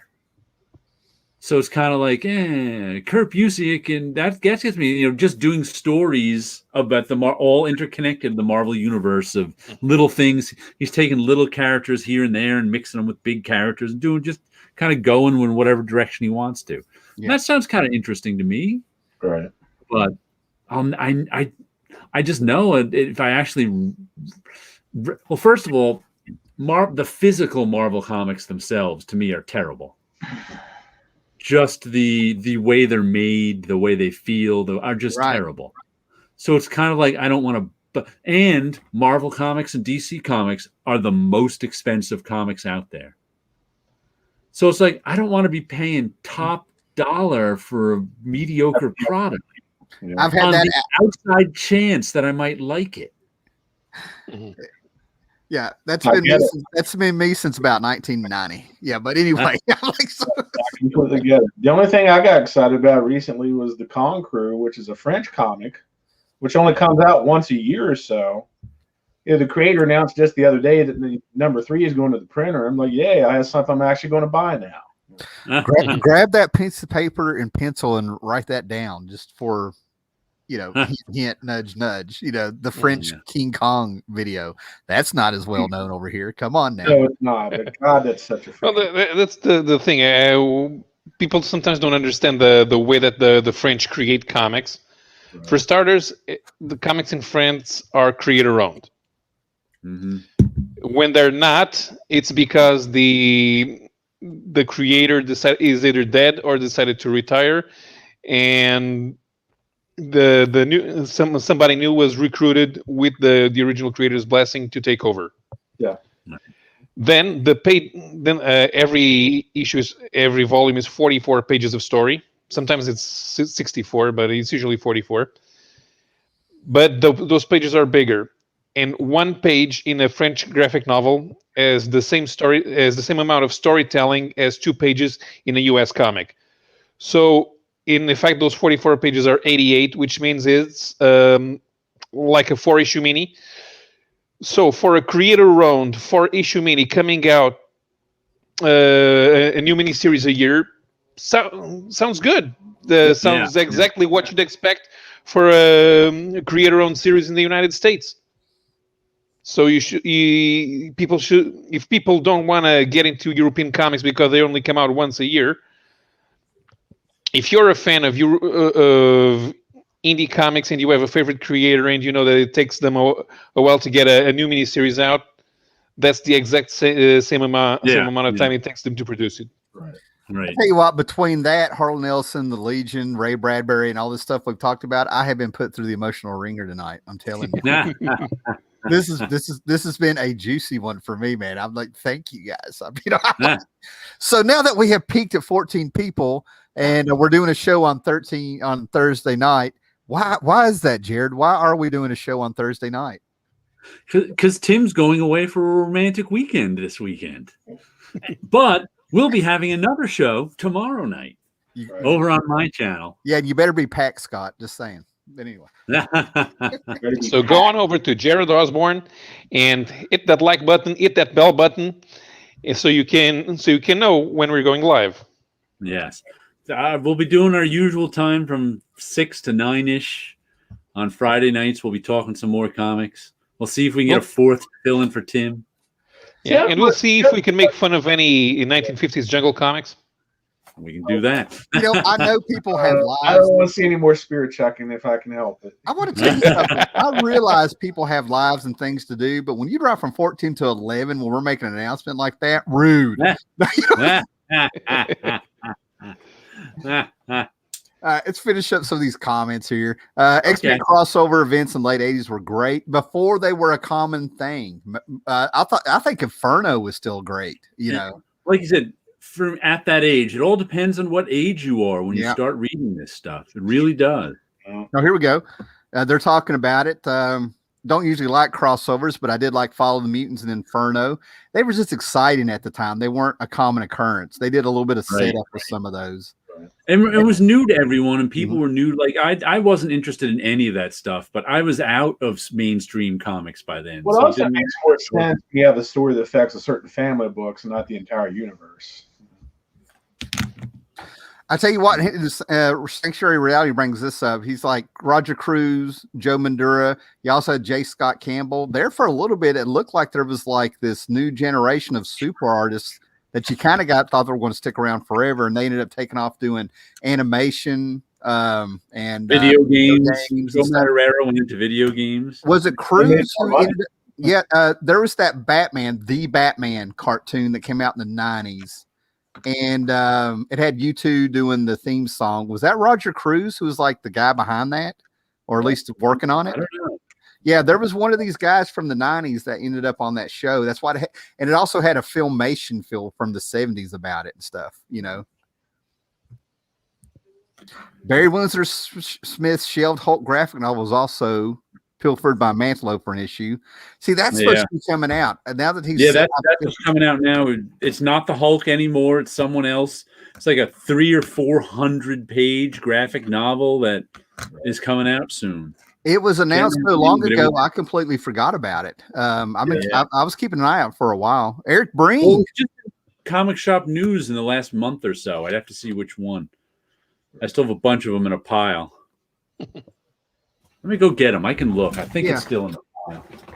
Speaking of books that are that late, there's supposedly an art book that's coming out for 20 some years later for the Sky Captain in the World of Tomorrow, and the book is literally 4 to 5 years late.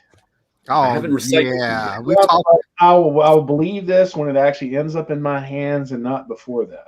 I actually think I remember you either putting it on my Facebook page or sending that in a message. And they finally years ago. Yeah, and they finally rescheduled for like April or May. It's like I still don't believe it until it comes out. Yeah. Jerry, before you get going, I'm with you, Scott. Before you get going, if I could pin this right here somewhere people can see it about getting Captain Strangelove on that. Me and Strangelove go way back. That is the guy that started this comic book stuff on YouTube. That is the Godfather. Yeah. And it is so good that, I mean, this is probably 13, 14 years out off the top of my head since he started, that it is, I'm just glad people still remember him, Yeah, before he talked to Tim, his name was just Captain Life, and then after Tim is Captain Strangelove. I think his comic room Go ahead. I think Captain Strangelife's comic room is like the size of Silver Age Dave's and After Comics is combined. Yeah. Yeah, Captain Strangelove was the one that let me know there were other people on here, him and Constant Bromstar. And before that, there was only like 6 or 7 people doing this. That's why I'm like that 1.5, Constant Bromstar. Haven't seen him in a while. He stopped doing videos about comics, and he tried just talking about music for a while, and then he just quit. I'm not sure if he had some personal issues. I don't think it's super major health issues going on in the home. Seems we'll just put that out there. That's not going too invasive. I mean, yeah. By the way, the name Barry Windsor Smith Monsters. Yeah. Is the name of the new book that's coming out that was based on that scheduled for January 27th release, so it's out. It did not pop up at the. Radner. I'm gonna have to get I think I'm gonna have to get another online store. There's things they're just not soliciting. Yeah, I didn't. Kind of like pushed back a few times, not just once. Yeah, it could be pushed back. Who knows? Hey guys, I got work. I can't say what's going on, but it's got something to do with what I was talking about happened today. Where they? I'll be right back. I don't know. They might have found something else out. Be right back. Okay. BYB.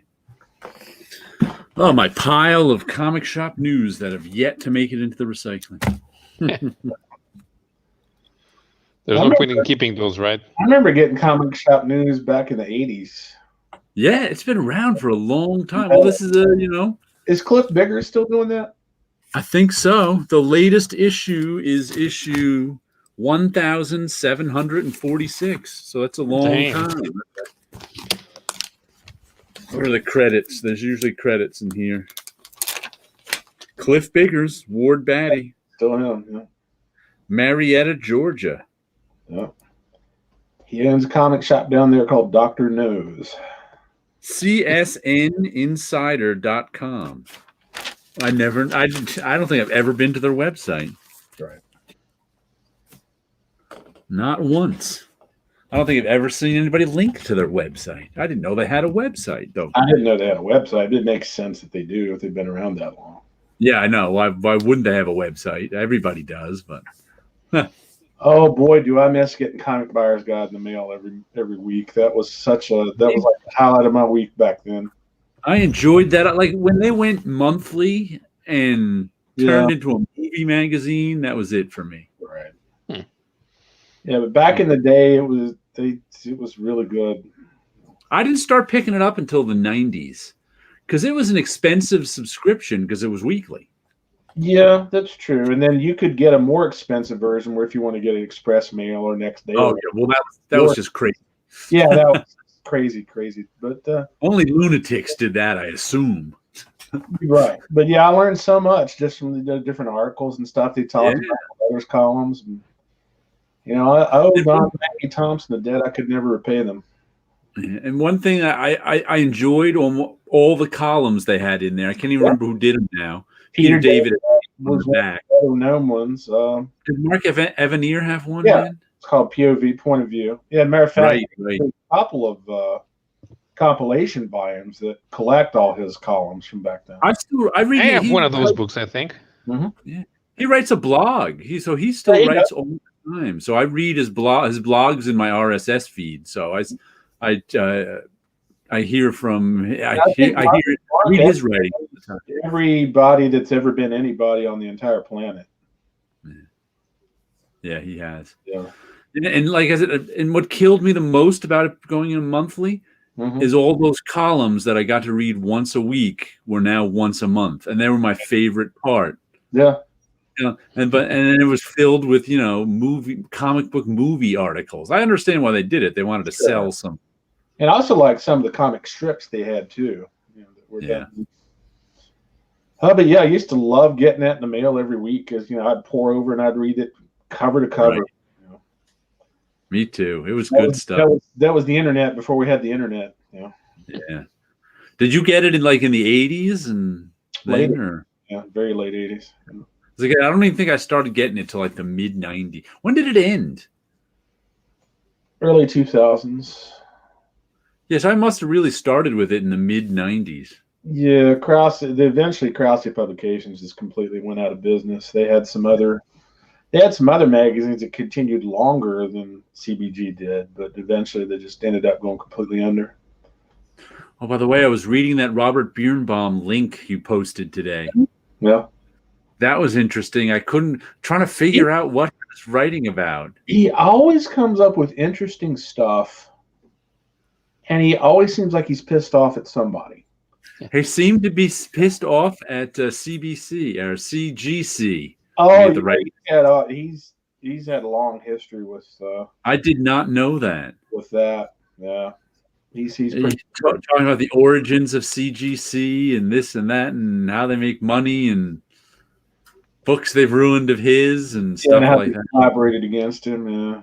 Yeah, I was like, oh, I didn't know all this when stuff. His book finally comes out, I want to read that because it's going to be extremely interesting. Yeah. Right. Yeah. If it ever comes out, that's one of those books. That's one of those. What was the name of that movie? There was a movie I saw. I don't know, 20 years ago about this. I can't remember the name of the movie, but it was about this guy who kind of lived on the streets of New York City, or lived in some small apartment, and he was writing the oral history of New York City. He always said, and he was going around talking to people, and he was kind of this like respected, eccentric professor. Right. And it turned out he was never writing that book. It was just a bunch of gibberish, and he was kind of a crazy person. And that's what reading some of these. I mean, I don't mean to offend Robert Birnbaum because I love reading his stories. So that's kind of what that post reminded me of. I can see that. Yeah. It's not gonna shut. Barry Winslow Smith Monsters $39.99 at Amazon. Yeah. Oh, still full price. It must not be out yet then. Title will be released April 27th, 2021. Ah, okay. How much is the Hate Omnibus that just came out? Look that one up. We'll just look up prices. The rest of the show will be us looking up prices. Now, this is Amazon. Yeah, this is Amazon. So if you know a cheaper place, feel free to put it in the comments. That's what I'm all about. Okay, Hate Omnibus. In stock, usually the cheapest place to find this. We can finally we can finally find that issue of Hate where the dude did he commit suicide or not? Oh yeah, what issue that was? Stinky. Oh, it does not show up, my friend. Ah. At least on Amazon, does not show up. The freaking Magic School Bus did. I don't know how they got that from there, but yeah. Asterix. What is this? There's an Asterix omnibus. Collects Asterix the Gaul, Asterix and the Golden Sickle, and it's $14.99 paperback. Oh, is that the new paper cuts volume? Yeah. I'm making sure it's not like a Kindle copy. That's awful cheap. No, Paper Cuts is starting to publish Asterix. Right. Yeah, two volumes per issue is not an omnibus. Yeah, it's paper cut. It's paper cut. Okay. Because the Anti-Gaul volumes in France usually have 3 to 4. They're usually around 240 pages. The Paper Cuts marketing department will say differently. We just put that in the old cart. Wrong. But the big controversy with the Paper Cuts Asterix stuff is they were having it retranslated and Americanized instead of Britishized. The Complete Hate is $85 on Amazon. Okay, I didn't. bad. I did not put Complete Hate. I don't want to see. I want to put it in my cart. So I'm listening. So it's like the Emperor. Yeah, I cannot wait to get that. Because the Complete Hate is not small like because the Hate Omnibus, I think, is something different. They put out like the first 25 issues in an omnibus, but it's smaller size than comic book size. And I don't want that. it came up, put Complete Hate up, and it comes up. On my app. Yeah. You have to be very specific sometimes when you're searching things to get the results you want. To search foo is a very useful skill. And it's marked down. Absolutely. It's marked down from $119.99. Yeah. It looks like I'll see if it goes down further. Yeah. But if for some reason when I think Hate the magazine, I go straight to Ralph Snart at the same time. Maybe it's where they were both in college doing it. I don't know why I put those together. I've never read Ralph Snart, so I don't know. Enjoy Ralph Snart. It's no hate. It's Ralph Snart is very, very lowbrow, and that's putting it nicely. Yeah. The Berserker Ralph Snart is like a mutant frat boy, if that makes any sense. And I don't mean mutant in the terms of the X-Men. He's just a really Bigfoot style, cartoony, exaggerated, art style. It's definitely not Berlin by Jason Lutz. I'll put it to you. It's the exact opposite of Berlin. Okay.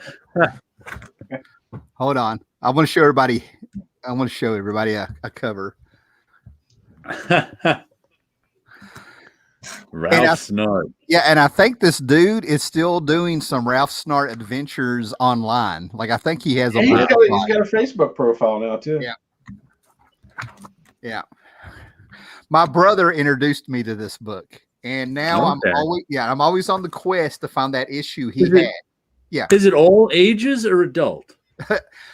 It's Animal. If you can watch Animal House, you can read this. Yeah. So it's rated R. I don't know. There's no like. It's like that fine line between PG-13 and R. Yeah. There's no nudity, but there's like a lot of drinking and him just losing his mind. Yeah. That would be overwhelming to a kid, I think. Yeah, I don't know. Yeah, a kid's not going to find it funny. Yeah. But like the issue I'm always looking for is I've told you guys before, on Saturdays when my brother would come down and visit us, he lived with his grandmother, we'd go to the spinner rack. He'd buy some comics. I'd buy some comics. We'd trade back and forth.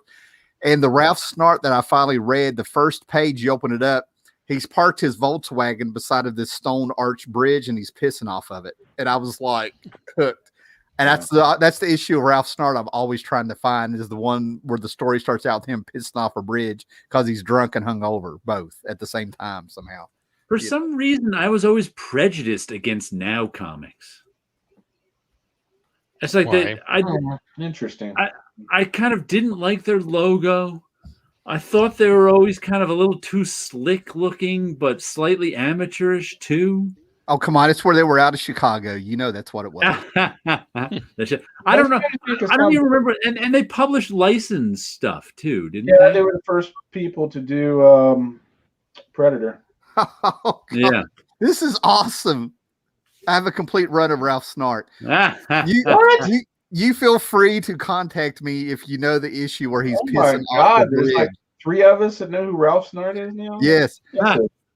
Asterix is very linked to French and European politics of its time. Not a good choice for the U.S. market, if not with a very creative translation.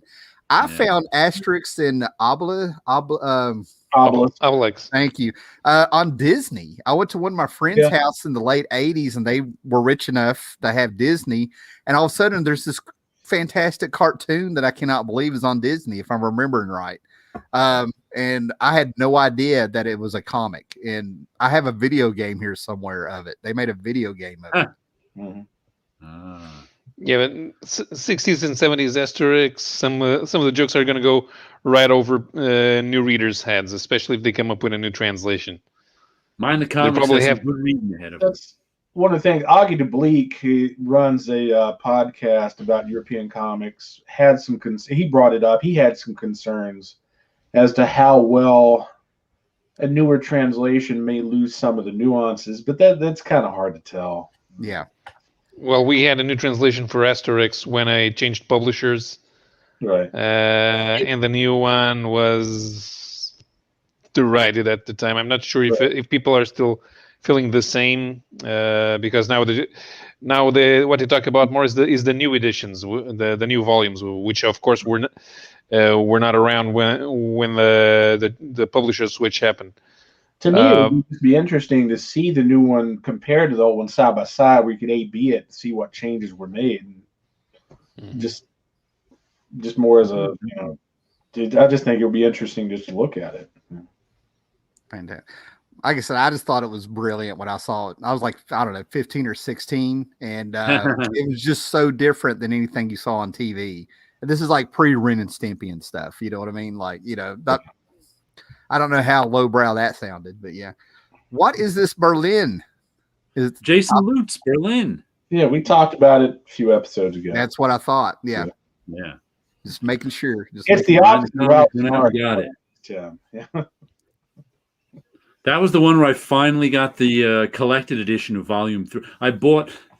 It took him, I think there's 22 issues, started in 1996 and went till 2018. So he got out maybe one issue a year of it. Yeah. And along the way, I also bought the collected editions of it. Volume 1 collected edition, Volume 2 collected edition. But then issue 22 came out, and they immediately came out with all of it in one volume. And I'm like, well, I hope they come out with a Volume 3 collected edition because I already had the first 2. And they did, and then it just sat in my Amazon wish list for another year until I finally just got it like 2 or 3 weeks ago. Nice. My wish list on Amazon is so large that the UN has grabbed into sovereign nation status now. It has its own zip code. Now had Married with Children's of it. See, now we can get back to the now thing because I am both with you and against you. This is one of the few things like that. What else weren't they also doing Twilight Zone? That's what I was going to say. They had Twilight Zone. They had Married with Children. They had Fright Night. They did Terminator books. But on the other hand, they had Ralph Snart, and they had the Speed Racer books and things. Green Arrow or Green Hornet. Rust was good. That was a watercolor. That was a book done in watercolors about a guy who had to constantly put metal on his skin so it would rust so he could survive. Everybody needs more metal, Tim. All right, there you go. Yeah, but the Fright Night books, believe it or not, for a while, and it never really hit big. It wasn't one of those things. If you went looking for it for a while on eBay, people were rabid to have those books. I don't know why. I mean, I wanted a few issues to kind of revisit it and look at that quality again and stuff. But they had some licensing deals where it just amazed me how the quality wasn't even compared to the show. If that makes sense. Yeah. Mm-hmm. And that's only after reading like an issue or two of each one back like in 89 or whatever. Yeah. But I have a Twilight Zone book that is how can I be going blank on Tony Harris's first work? There was a few people that did. Alex Ross, Tony Harris, a few people, a handful of people came out of that era of now. Yeah, and they came through and then became the Twilight Zone books that Harlan wrote for and Neil Adams did the art for. Those are really collectible by people who follow those two creators now. Were they from now? Yeah. Yeah. Wow. They actually got some names here and there. I mean, I would love to know the story behind it, but there's a few highlights. Well, I was always prejudiced against them. They're just tryhards with their slick, that's the way very good licensed books. That's the way I always felt about Avatar Press, because yes, they would have these books that were done by Alan Moore, but the artists they put on them just never did anything for me at all. Yeah, it's like Alan Moore gave them the concept. I imagine he gave them like a Bible of what the story was supposed to have been, and then they went with it. That's why it was Alan Moore's, Alan Moore's Constance of Thy Light or whatever it was. But there was a small era there, like in 1990, where you kind of, looking back on it, you could almost have felt like it was like this next renaissance of indie comics or something. Because you had like weird companies popping up, like Rock and Roll Comics, whose whole thing were unauthorized biographies, and you had like Stuart Immonen come out of that. He did the Guns N' Roses one. Yeah. Oh, thank you. And we know how. You know that the guy that published Rock and Roll Comics was murdered. Yeah. And that's one of the few stories pre-internet I heard about, I think. Yeah. And then you also had Penthouse Comics starting to kind of pick up, and there was like these new, everybody was getting a comic book company, and this is pre-Image, I think. I might be wrong about the Penthouse Comics. No, Penthouse and Omni stuff came out about that time. Omni was about to say, I've got Omni on the shelf. I got 3 issues right there, retelling Isaac Asimov stories. But yeah, there's a little period there in 1990 where a bunch of upstarts came up. None of them lasted long. I'll tell you a little Rock and Roll comic story. My friend Ed, this is in like 1990, 1991. Yeah. They hired him to draw one of those like rock and roll comics, biography comics, but it was about DeForest Kelley. Okay. Star Trek. So I was helping him out with that. I was inking some of it, but it was such low pay. Oh, I don't doubt it. Yeah. And tight deadline that Ed kind of added his own comedic take to it. So he played this whole DeForest Kelley bio like a comedy and would do things like, the one thing I remember he did was like after Star Trek, DeForest Kelley started, he didn't have work anymore. So he started playing these little bit parts and whatever. So Ed drew him joining the Village People. and he'd be like trying to make, with this confused look on his face, just kind of pushing the Village People and stuff. And there was all sorts of little jokes like that in there. And the guy freaked out and wouldn't publish it, but then ended up tracing a lot of it. Yeah. And had some artists trace a lot of it and published it, but I never saw but that was, I don't even know if Ed still had those pages, but there were some funny bits in there. The guy should have gone with the comedy. I'm not going to lie. I mean, I might be, maybe it's the moment and hearing about this for the first time, but right now I would kill to see those. Me too. I'd like to see those from all those years ago. It was funny. Now here's a question where I'm really going to dig into the trivia there, right? Whoa. The chat moved. This one. Was it Now or Continuity that had Mr. T and the T-Force? Well, I remember it being Continuity. Well, I could be completely wrong. I'm probably going to do a search after this, but Mr. T and the T-Force, the cover was drawn by Continuity Studios, Neil Adams himself, but I think it was published by Now. Okay. Follow me? I mean, we're going back 31 years where I saw that. I saw that on the screen and I didn't touch it, I associate it with Continuity and Neil Adams in my mind, but I couldn't tell you if they published it or not. Yeah, I think that's a really good. That's one of those trivia questions you'd have like on Comic Book Jeopardy, Yeah. Man, this chat is moving. Woohoo! Yeah, Innovation Comics came out. I actually have a trade of the Vampire Lestat over there. Victor Thomas is heading out. See you, Vic. Yeah. I always thought Lestat was a French math course. Innovation Comics, I have like I said, they did a bunch of Anne Rice stuff. Forbidden Planet, Yeah, I have one of the 2 issues of Forbidden Planet. I still want to get the other. They did Piers They're Anthony. good, They're not very good at all. Dark Shadows, Pierre Anthony. I've got smatterings. I have the Lost in Space because Bill Mummy worked on it. I forgot about Piers Anthony. Yeah, the Piers Anthony stuff. On a Pale Horse. That's the one that pops in my head. This is what I'm saying. There's a bunch of these little companies that kept popping up. Yeah. Reminds me of the 90s books by Techno Comics. See, I remember that, which would have famous writers only to get the ideas. And they had Neil Gaiman, Gene Roddenberry, Leonard Nimoy came up with Prime Mortal. And they also had Mickey Spillane. Yes. Mm-hmm. Yes. Well played, Scott. Yes.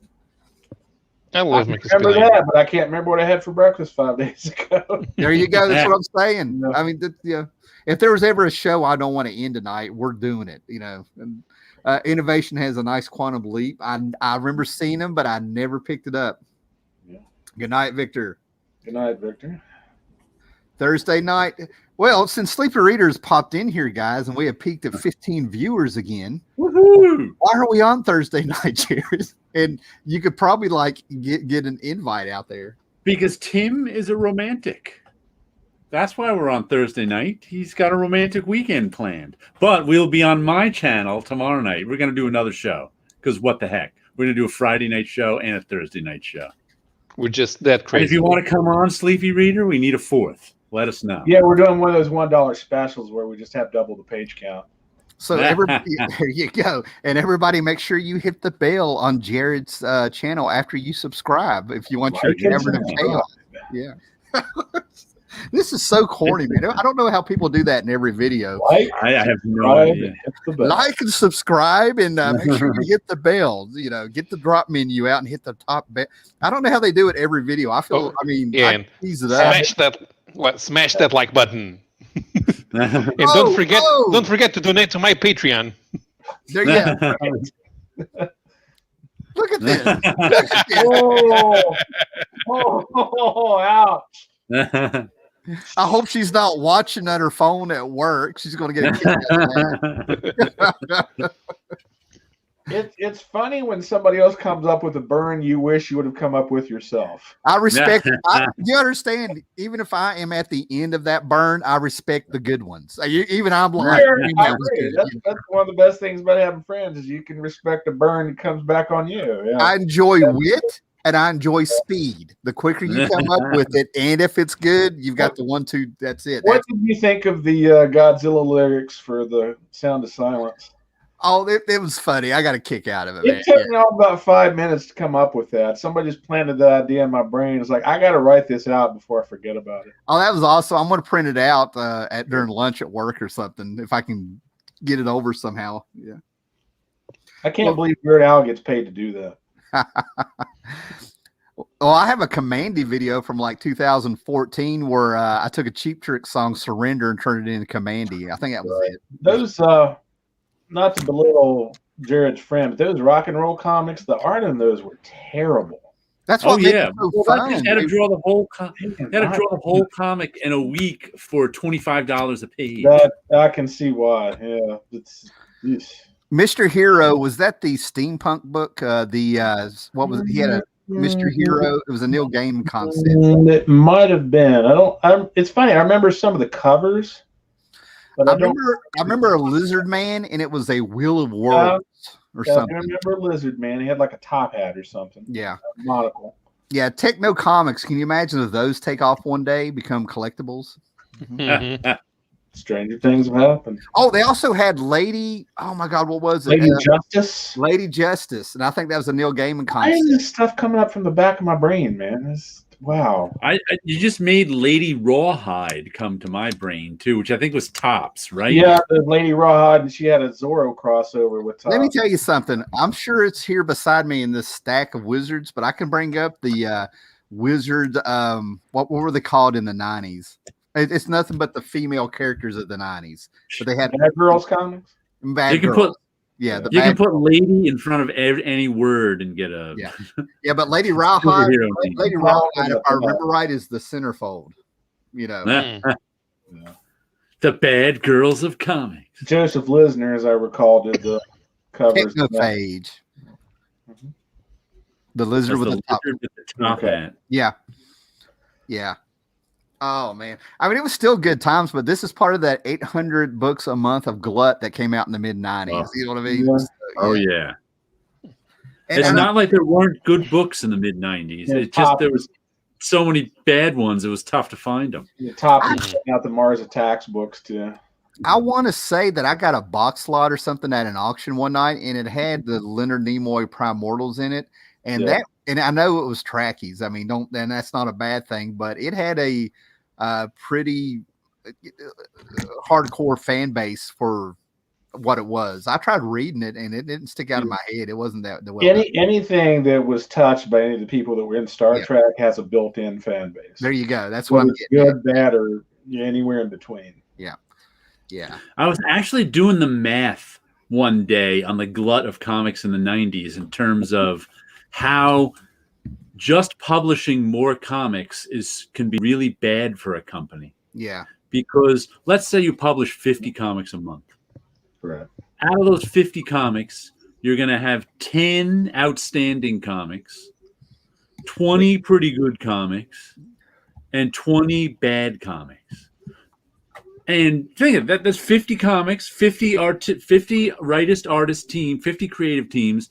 That's just about what the averages say you're going to get. 10 really good ones, 20 pretty good ones, and 20 dreadful ones. Because that's what the talent that's available. What they did in the 90s, I think they doubled that. So add 50 more comics to that. Doesn't double you're not all of a sudden going to have 20 really good ones. Right. 40 pretty good ones and 40 dreck ones. You're gonna still only have those 10 really good ones because it's not like there's extra really good creative teams around. Otherwise, your number 10 would be bigger when you're only pushing 50. So you all of a sudden you end up with like 10 really good ones instead of maybe 20 pretty good ones. If you really look hard, let's say 30 really good ones, right. And then you've got 60 Drek comics. So all of a sudden you went from like your Drek comics being 2 out of 5 to your Drek comics being 6 out of 10. Well, the other thing you got to add to that is the whole another purpose of doing that, knowing that many books are going to be bad, is to take up shelf space so other books can't be up there. And but that makes even your good comics hard to find. I think that ultimately hurt because, like you said, it makes good comics in general so much harder to find. Yeah, which is why people make fun of 90s comics so much. Yeah, but for a publisher, that's not a problem if you manage to take your competitors out of business. But because then you'll be the only game in town. Yeah, but that rarely ever actually happens. I mean, they've tried it, but it didn't actually happen. They just ended up hurting the industry as a whole. They didn't hurt their competitor. It was like the pain was kind of passed around in proportion. Oh, 50% good? That's crazy. It's Sturgeon's law. Yeah, exactly. That's being generous with 50. We have Ash here with Breen. Now we only need comic quirks. Yeah. And I got to say, since Ash and Breen know each other, if you roll back about 10 minutes, you'll see Breen with an outstanding burn upon my face. You know? He got me in the comments. Well done. But anyway, it's awesome. But it's like just doubling your line doesn't mean you double the talent available to make comics. That's the problem with expanding your line. Yeah. And we've seen that more than anything off and on for like the last, seriously, 11 years now. Seriously, 52. Make sure you got that number. Marvel off and on with their books. Seems like I remember something like 85 books a month were coming out for Marvel for a while, and they over half of them really were horrible. And they actually, somebody at Marvel supposedly admitted that they were just trying to flood the shelves, flood the market. So yeah, that's always been their technique. But I don't think that's ever helped. Yeah. You're not going to get me. I'm just taking the idea of an objective kind of new reader. I mean, I don't think Marvel Comics have been good since 1982, so you can't go by me. A lot of the comics people love, I think, are terrible. It's funny. But it all depends on when you started. The last thing I can remember getting from Marvel were French import comics under their Soleil line. Those were short-lived? Yeah, they were short-lived. There was a series that's called Universal War, and I remember liking that quite a bit. That's the last thing I remember getting from Marvel, and that's been, 15 years ago? Something like that? Yep. Yeah. That was pre-Disney. I have to agree with Sleepy Reader's comment here, too. There's so much mediocrity in a lot of these indie companies, especially in terms of the art. And it's crazy because, like I said, when the second Image revolution happened with Saga and around 2012, there was so much talent publishing at Image, and it's kind of all gone now. Now there's a lot of there's there's a lot of kind of middle of the road indie artists, sort of they're doing their best, but it's tough to put out an indie book and make a living. So I can see all the shortcuts they're taking. Yeah. And maybe if they weren't taking these shortcuts in their art, it would be better. But there's not much. But it might not be. It probably them taking more time with their art, they'd make no more money. It would get them no more of a deal of Hollywood. So there's kind of this mediocrity to a lot of it. Yeah, it's like Damien said, if it's about the outside investors, they don't actually care if you put out a comic book. They just want you to option it. Yeah. It's not going to be a very good comparison or, because, it's off the top of my head, but there's the thing about indie books. I sort of look at like the original Land of the Lost TV show, right? Right. The special effects on there, they had 3 Sleestack costumes and sets and stuff. But they were innovative with what little they had. It made you think there was tons of Sleestack, and they had really good stories. The writing was well done on some of them, believe it or not, for this kids show. They snuck in some darkness and stuff. And that's kind of what I'm saying. Even if you're limited, like if I did an indie book with my limited art skills or whatever, a notch above stick figures and stuff, I feel like I would have to do the writing even better. So you get my point of what I'm trying to do here. I think it's also because I think a lot of these indie books really aren't indie. They're like writer owned. It's a writer who wants to. We're talking about an investment. Yeah, I got you. Yeah, and wants to make and he goes out and hires an artist. And I don't think the artist doesn't have any investment in it as a intellectual property. So the artist does his job or her job, and that's it. It comes out okay. See, in my mind, an indie book is written, drawn, wrote by a team, the same team, or that one person. So that's where Me I got too. What you're saying. Like Terry Moore doing everything is an indie book. Yeah. But I don't know that all of these, like the issue of Resonant I just got, which had one artist for the first 5 issues and now another artist for the next 2 issues, but the same writer. I'm sure that the first artist probably has no ownership of it. Right. Because if he did, why would he leave? Right. But for years and years, you just used the term indie to make, describe anything but the big 2 or maybe even Dark Horse if you included that back then. Yep. Yeah. Hey guys, if y'all see a comment or something you want me to put up, let me know. I think I got about maybe 15 minutes more here. Yeah. I don't want everybody to Tommy's comment is right about points the finger at something because the indie scene today resembles a colorized version of the black and white alternative. There are there are hardly any black and white indie comics now. All of them are color, and they use that pastel computer coloring where everything is too bright and there are no wings. They actually use a lot of tricks to make it look more detailed than it is, and it's really not detailed. It's just kind of like a glow. It's just kind of like a film over all the art kind of thing. It's like there's so many coloring tricks going on today, especially in indie comics, because they want to make that they're trying to make it look better than they have the time or money to make it look. And sometimes I just look at some of them and go, ooh. Hey guys, we got a bunch of people popping in here. I'm gonna go ahead and start my laundry, and if you guys want to go, we'll keep going. So just knock out that 15 minutes. Let me get some things ready for the romantic weekend.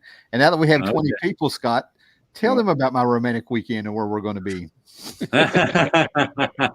Well, first of all, me and you are not having a romantic weekend, so I don't know where we're going to be. I have no idea where he's going for his weekend, to be honest. I'm not really sure.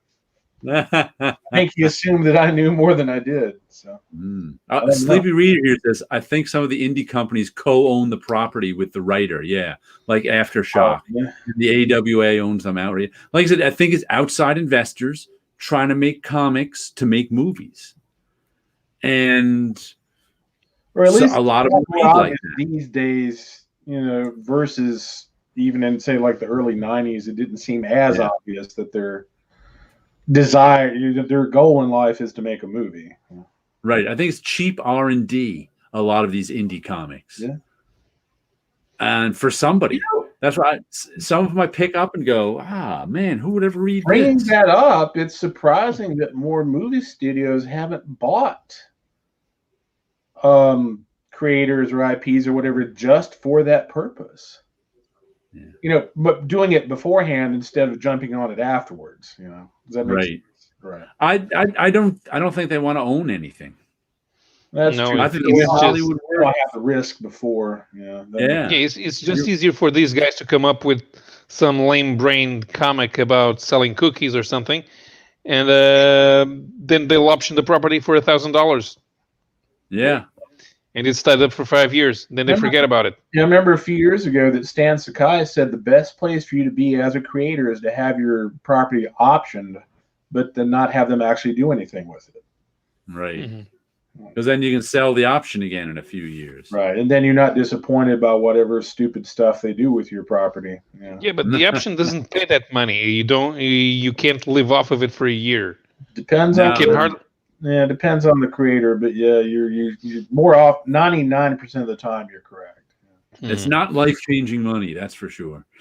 No. I remember. Yeah, Ash here brings up Netflix bought Miller World, but it's different because Mark Miller already has a body of work with proven sales. Yeah, for Marvel and right.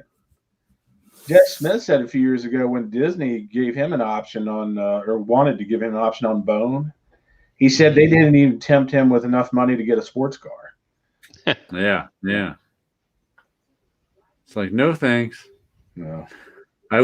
Tommy Bagley says, I always point to 30 Days of Night as a launching point for current movie treatment indie comics. Steve Niles sold 30 Days for $1 million to a movie company before the miniseries even finished. Wow. Yeah, but there wasn't an option. Yeah.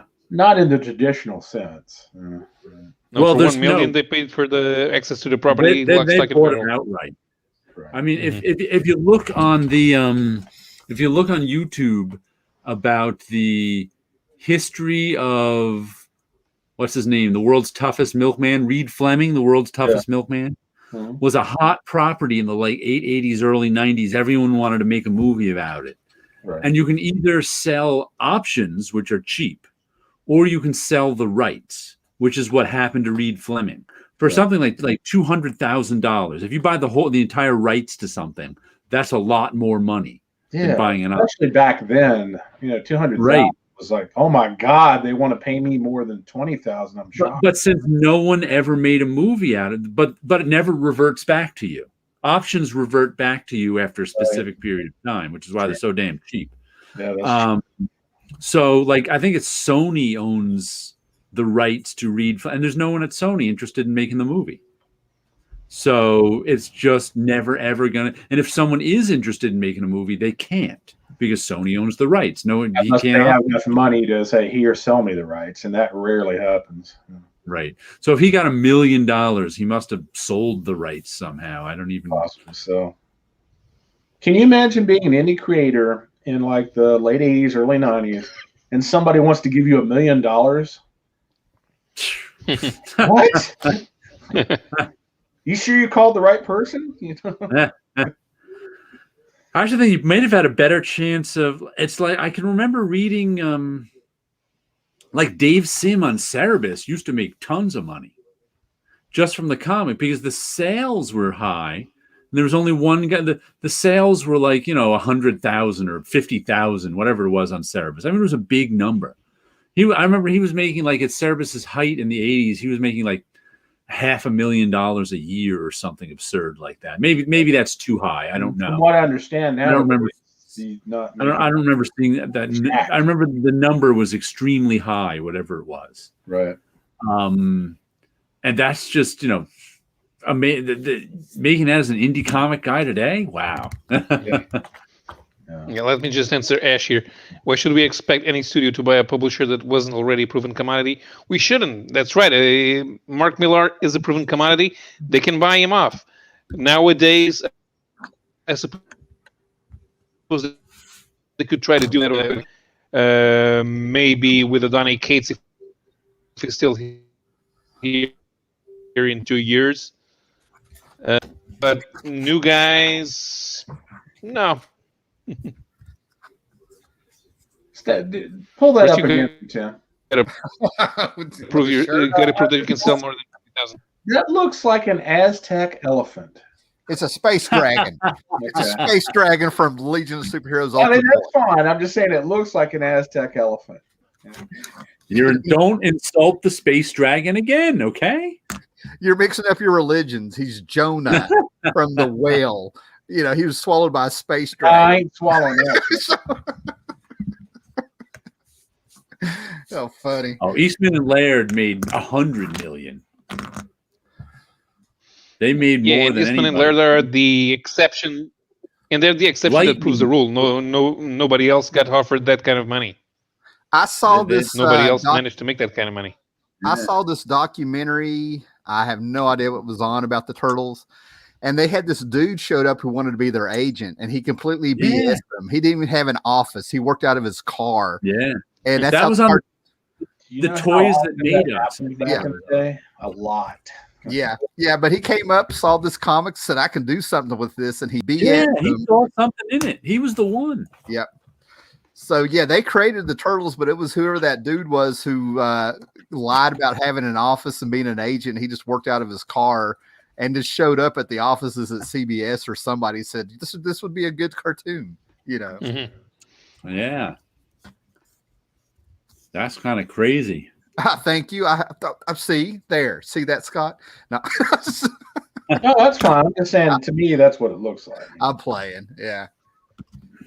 I see it now that you said it. Yeah. And that, maybe if people who knew about the Aztec symbol, they could actually draw it better in the comics.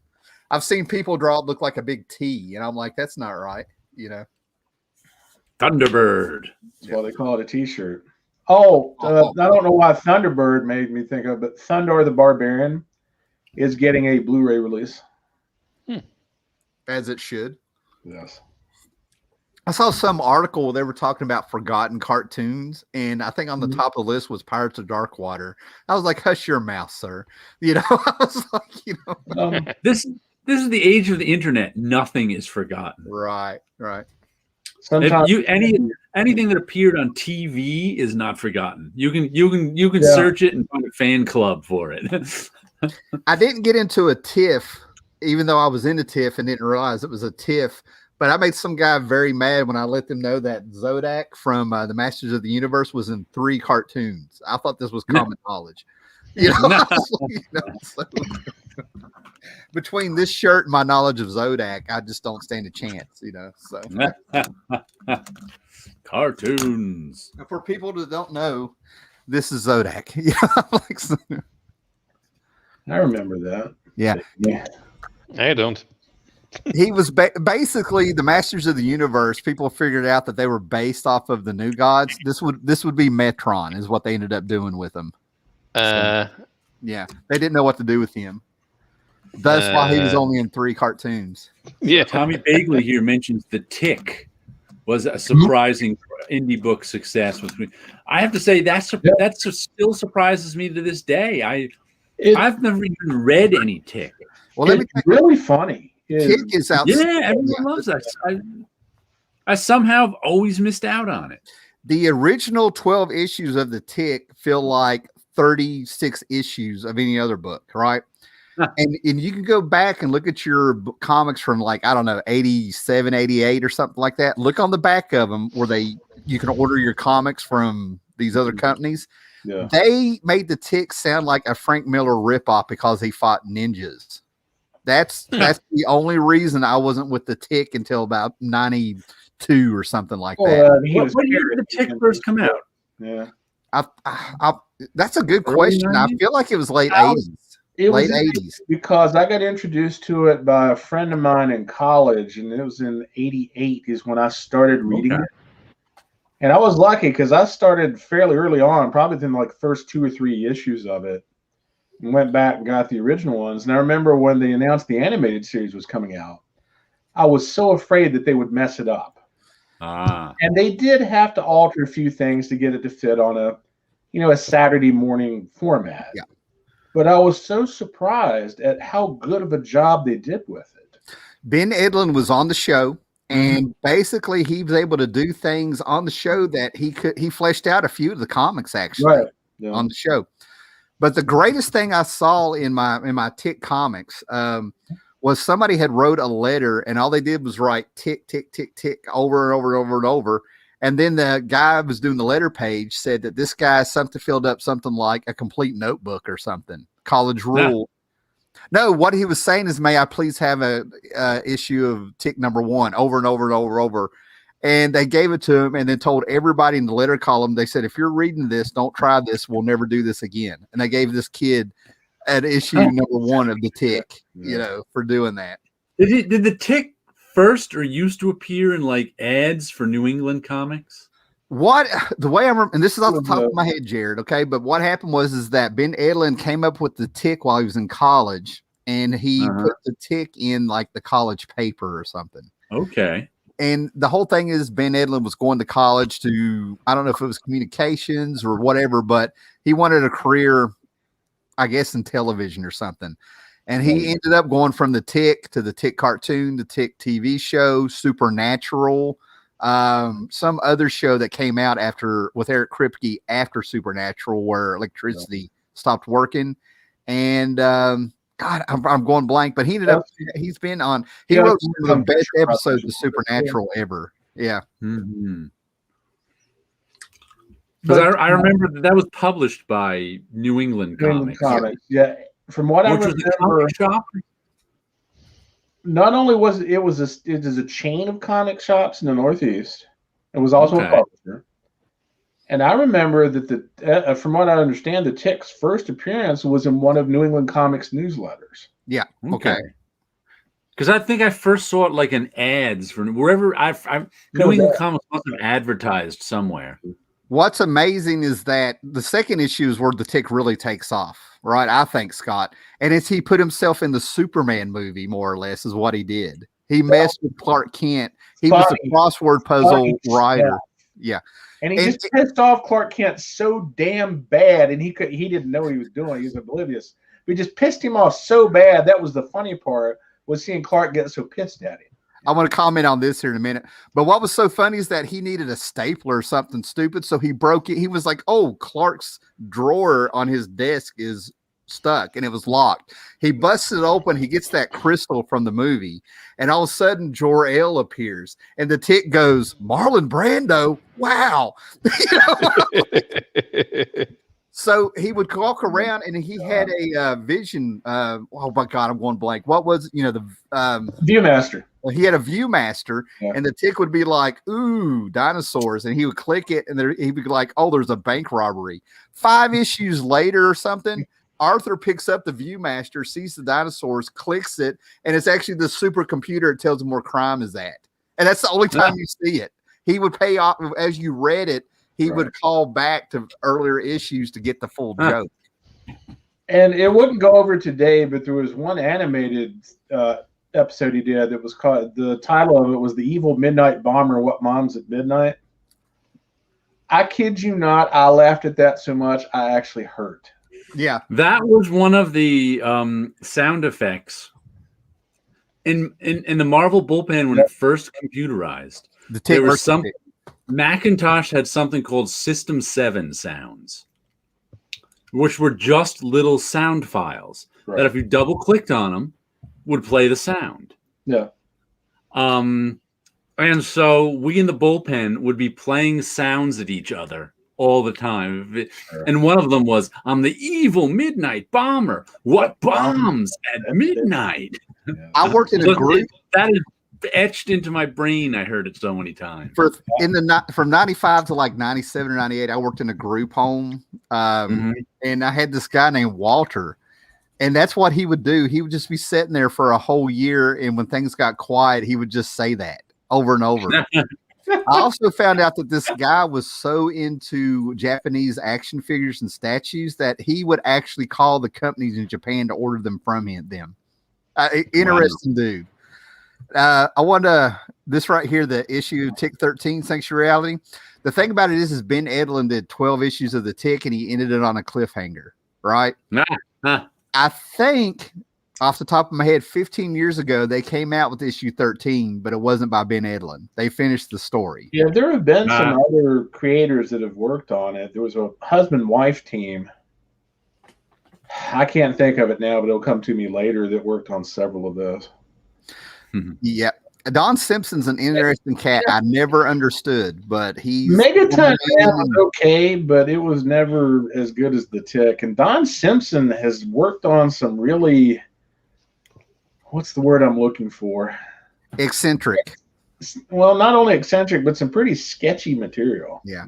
I don't know why my mind jumped to Normal Man. That was Jim Valentino. I always thought that Megaton Man and Normal Man for some reason went together, and the Roach in Cerebus did a Normal Man thing. It was one I cracked up. I'm like, that's obscure. That was like you talking about Alec popping up in your Peter King.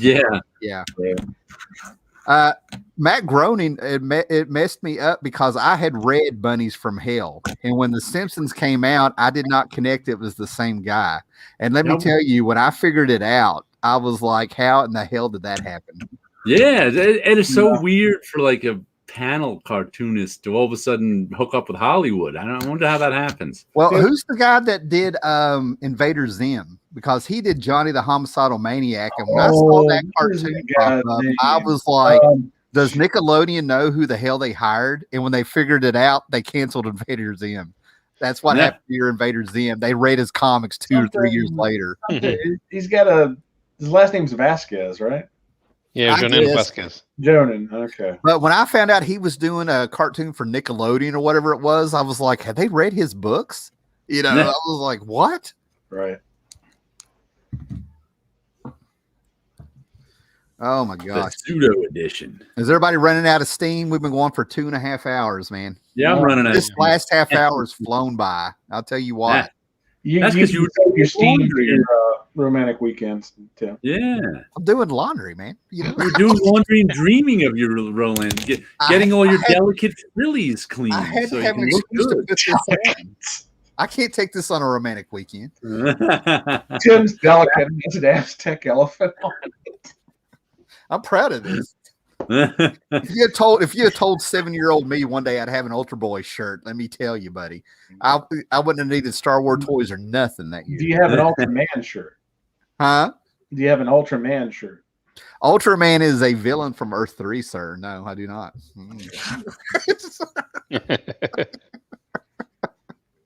I bet you don't have the Jet Jaguar shirt either, do you? No, but that would be cool. No, it actually would be cool. I'm more of a Spectre man. I'm more of a Spectre man. I should be Ultraman, but I'm more of a Spectre man. I don't know if you guys remember Spectre Man on TBS. No, but that leads me to think you should have a Man from U.N.C.L.E. t-shirt. Yeah. I've got the game from 1966. I found at a yard sale. Oh. You know me so well. Yeah. Love Man from U.N.C.L.E. Yeah. Oh, nostalgia. Classic TV. Well, guys, if y'all want, since we're running out of steam, but we've had a dedicated viewership, I'll tell you what, we actually have people who have been here at least 2 hours out of this 2.5 hours, judging by comments. So I'm not kidding, man. Thanks for hanging in there, man. That's awesome. And I got to tell you, that chat, you got to admit that kept us going a few times there, man. Tommy Bagley's making some laundry jokes here too. Oh no. Well, I don't mind. I'm not going to get TMI, but she's at work, so I'm not going to tell you why I knew that either, Tom. I'm married now. But anyway. Well, yeah, you can realize when it comes to laundry, Tim is an agitator. So. That's pretty good. So one last time, what's going on tomorrow night, Jared?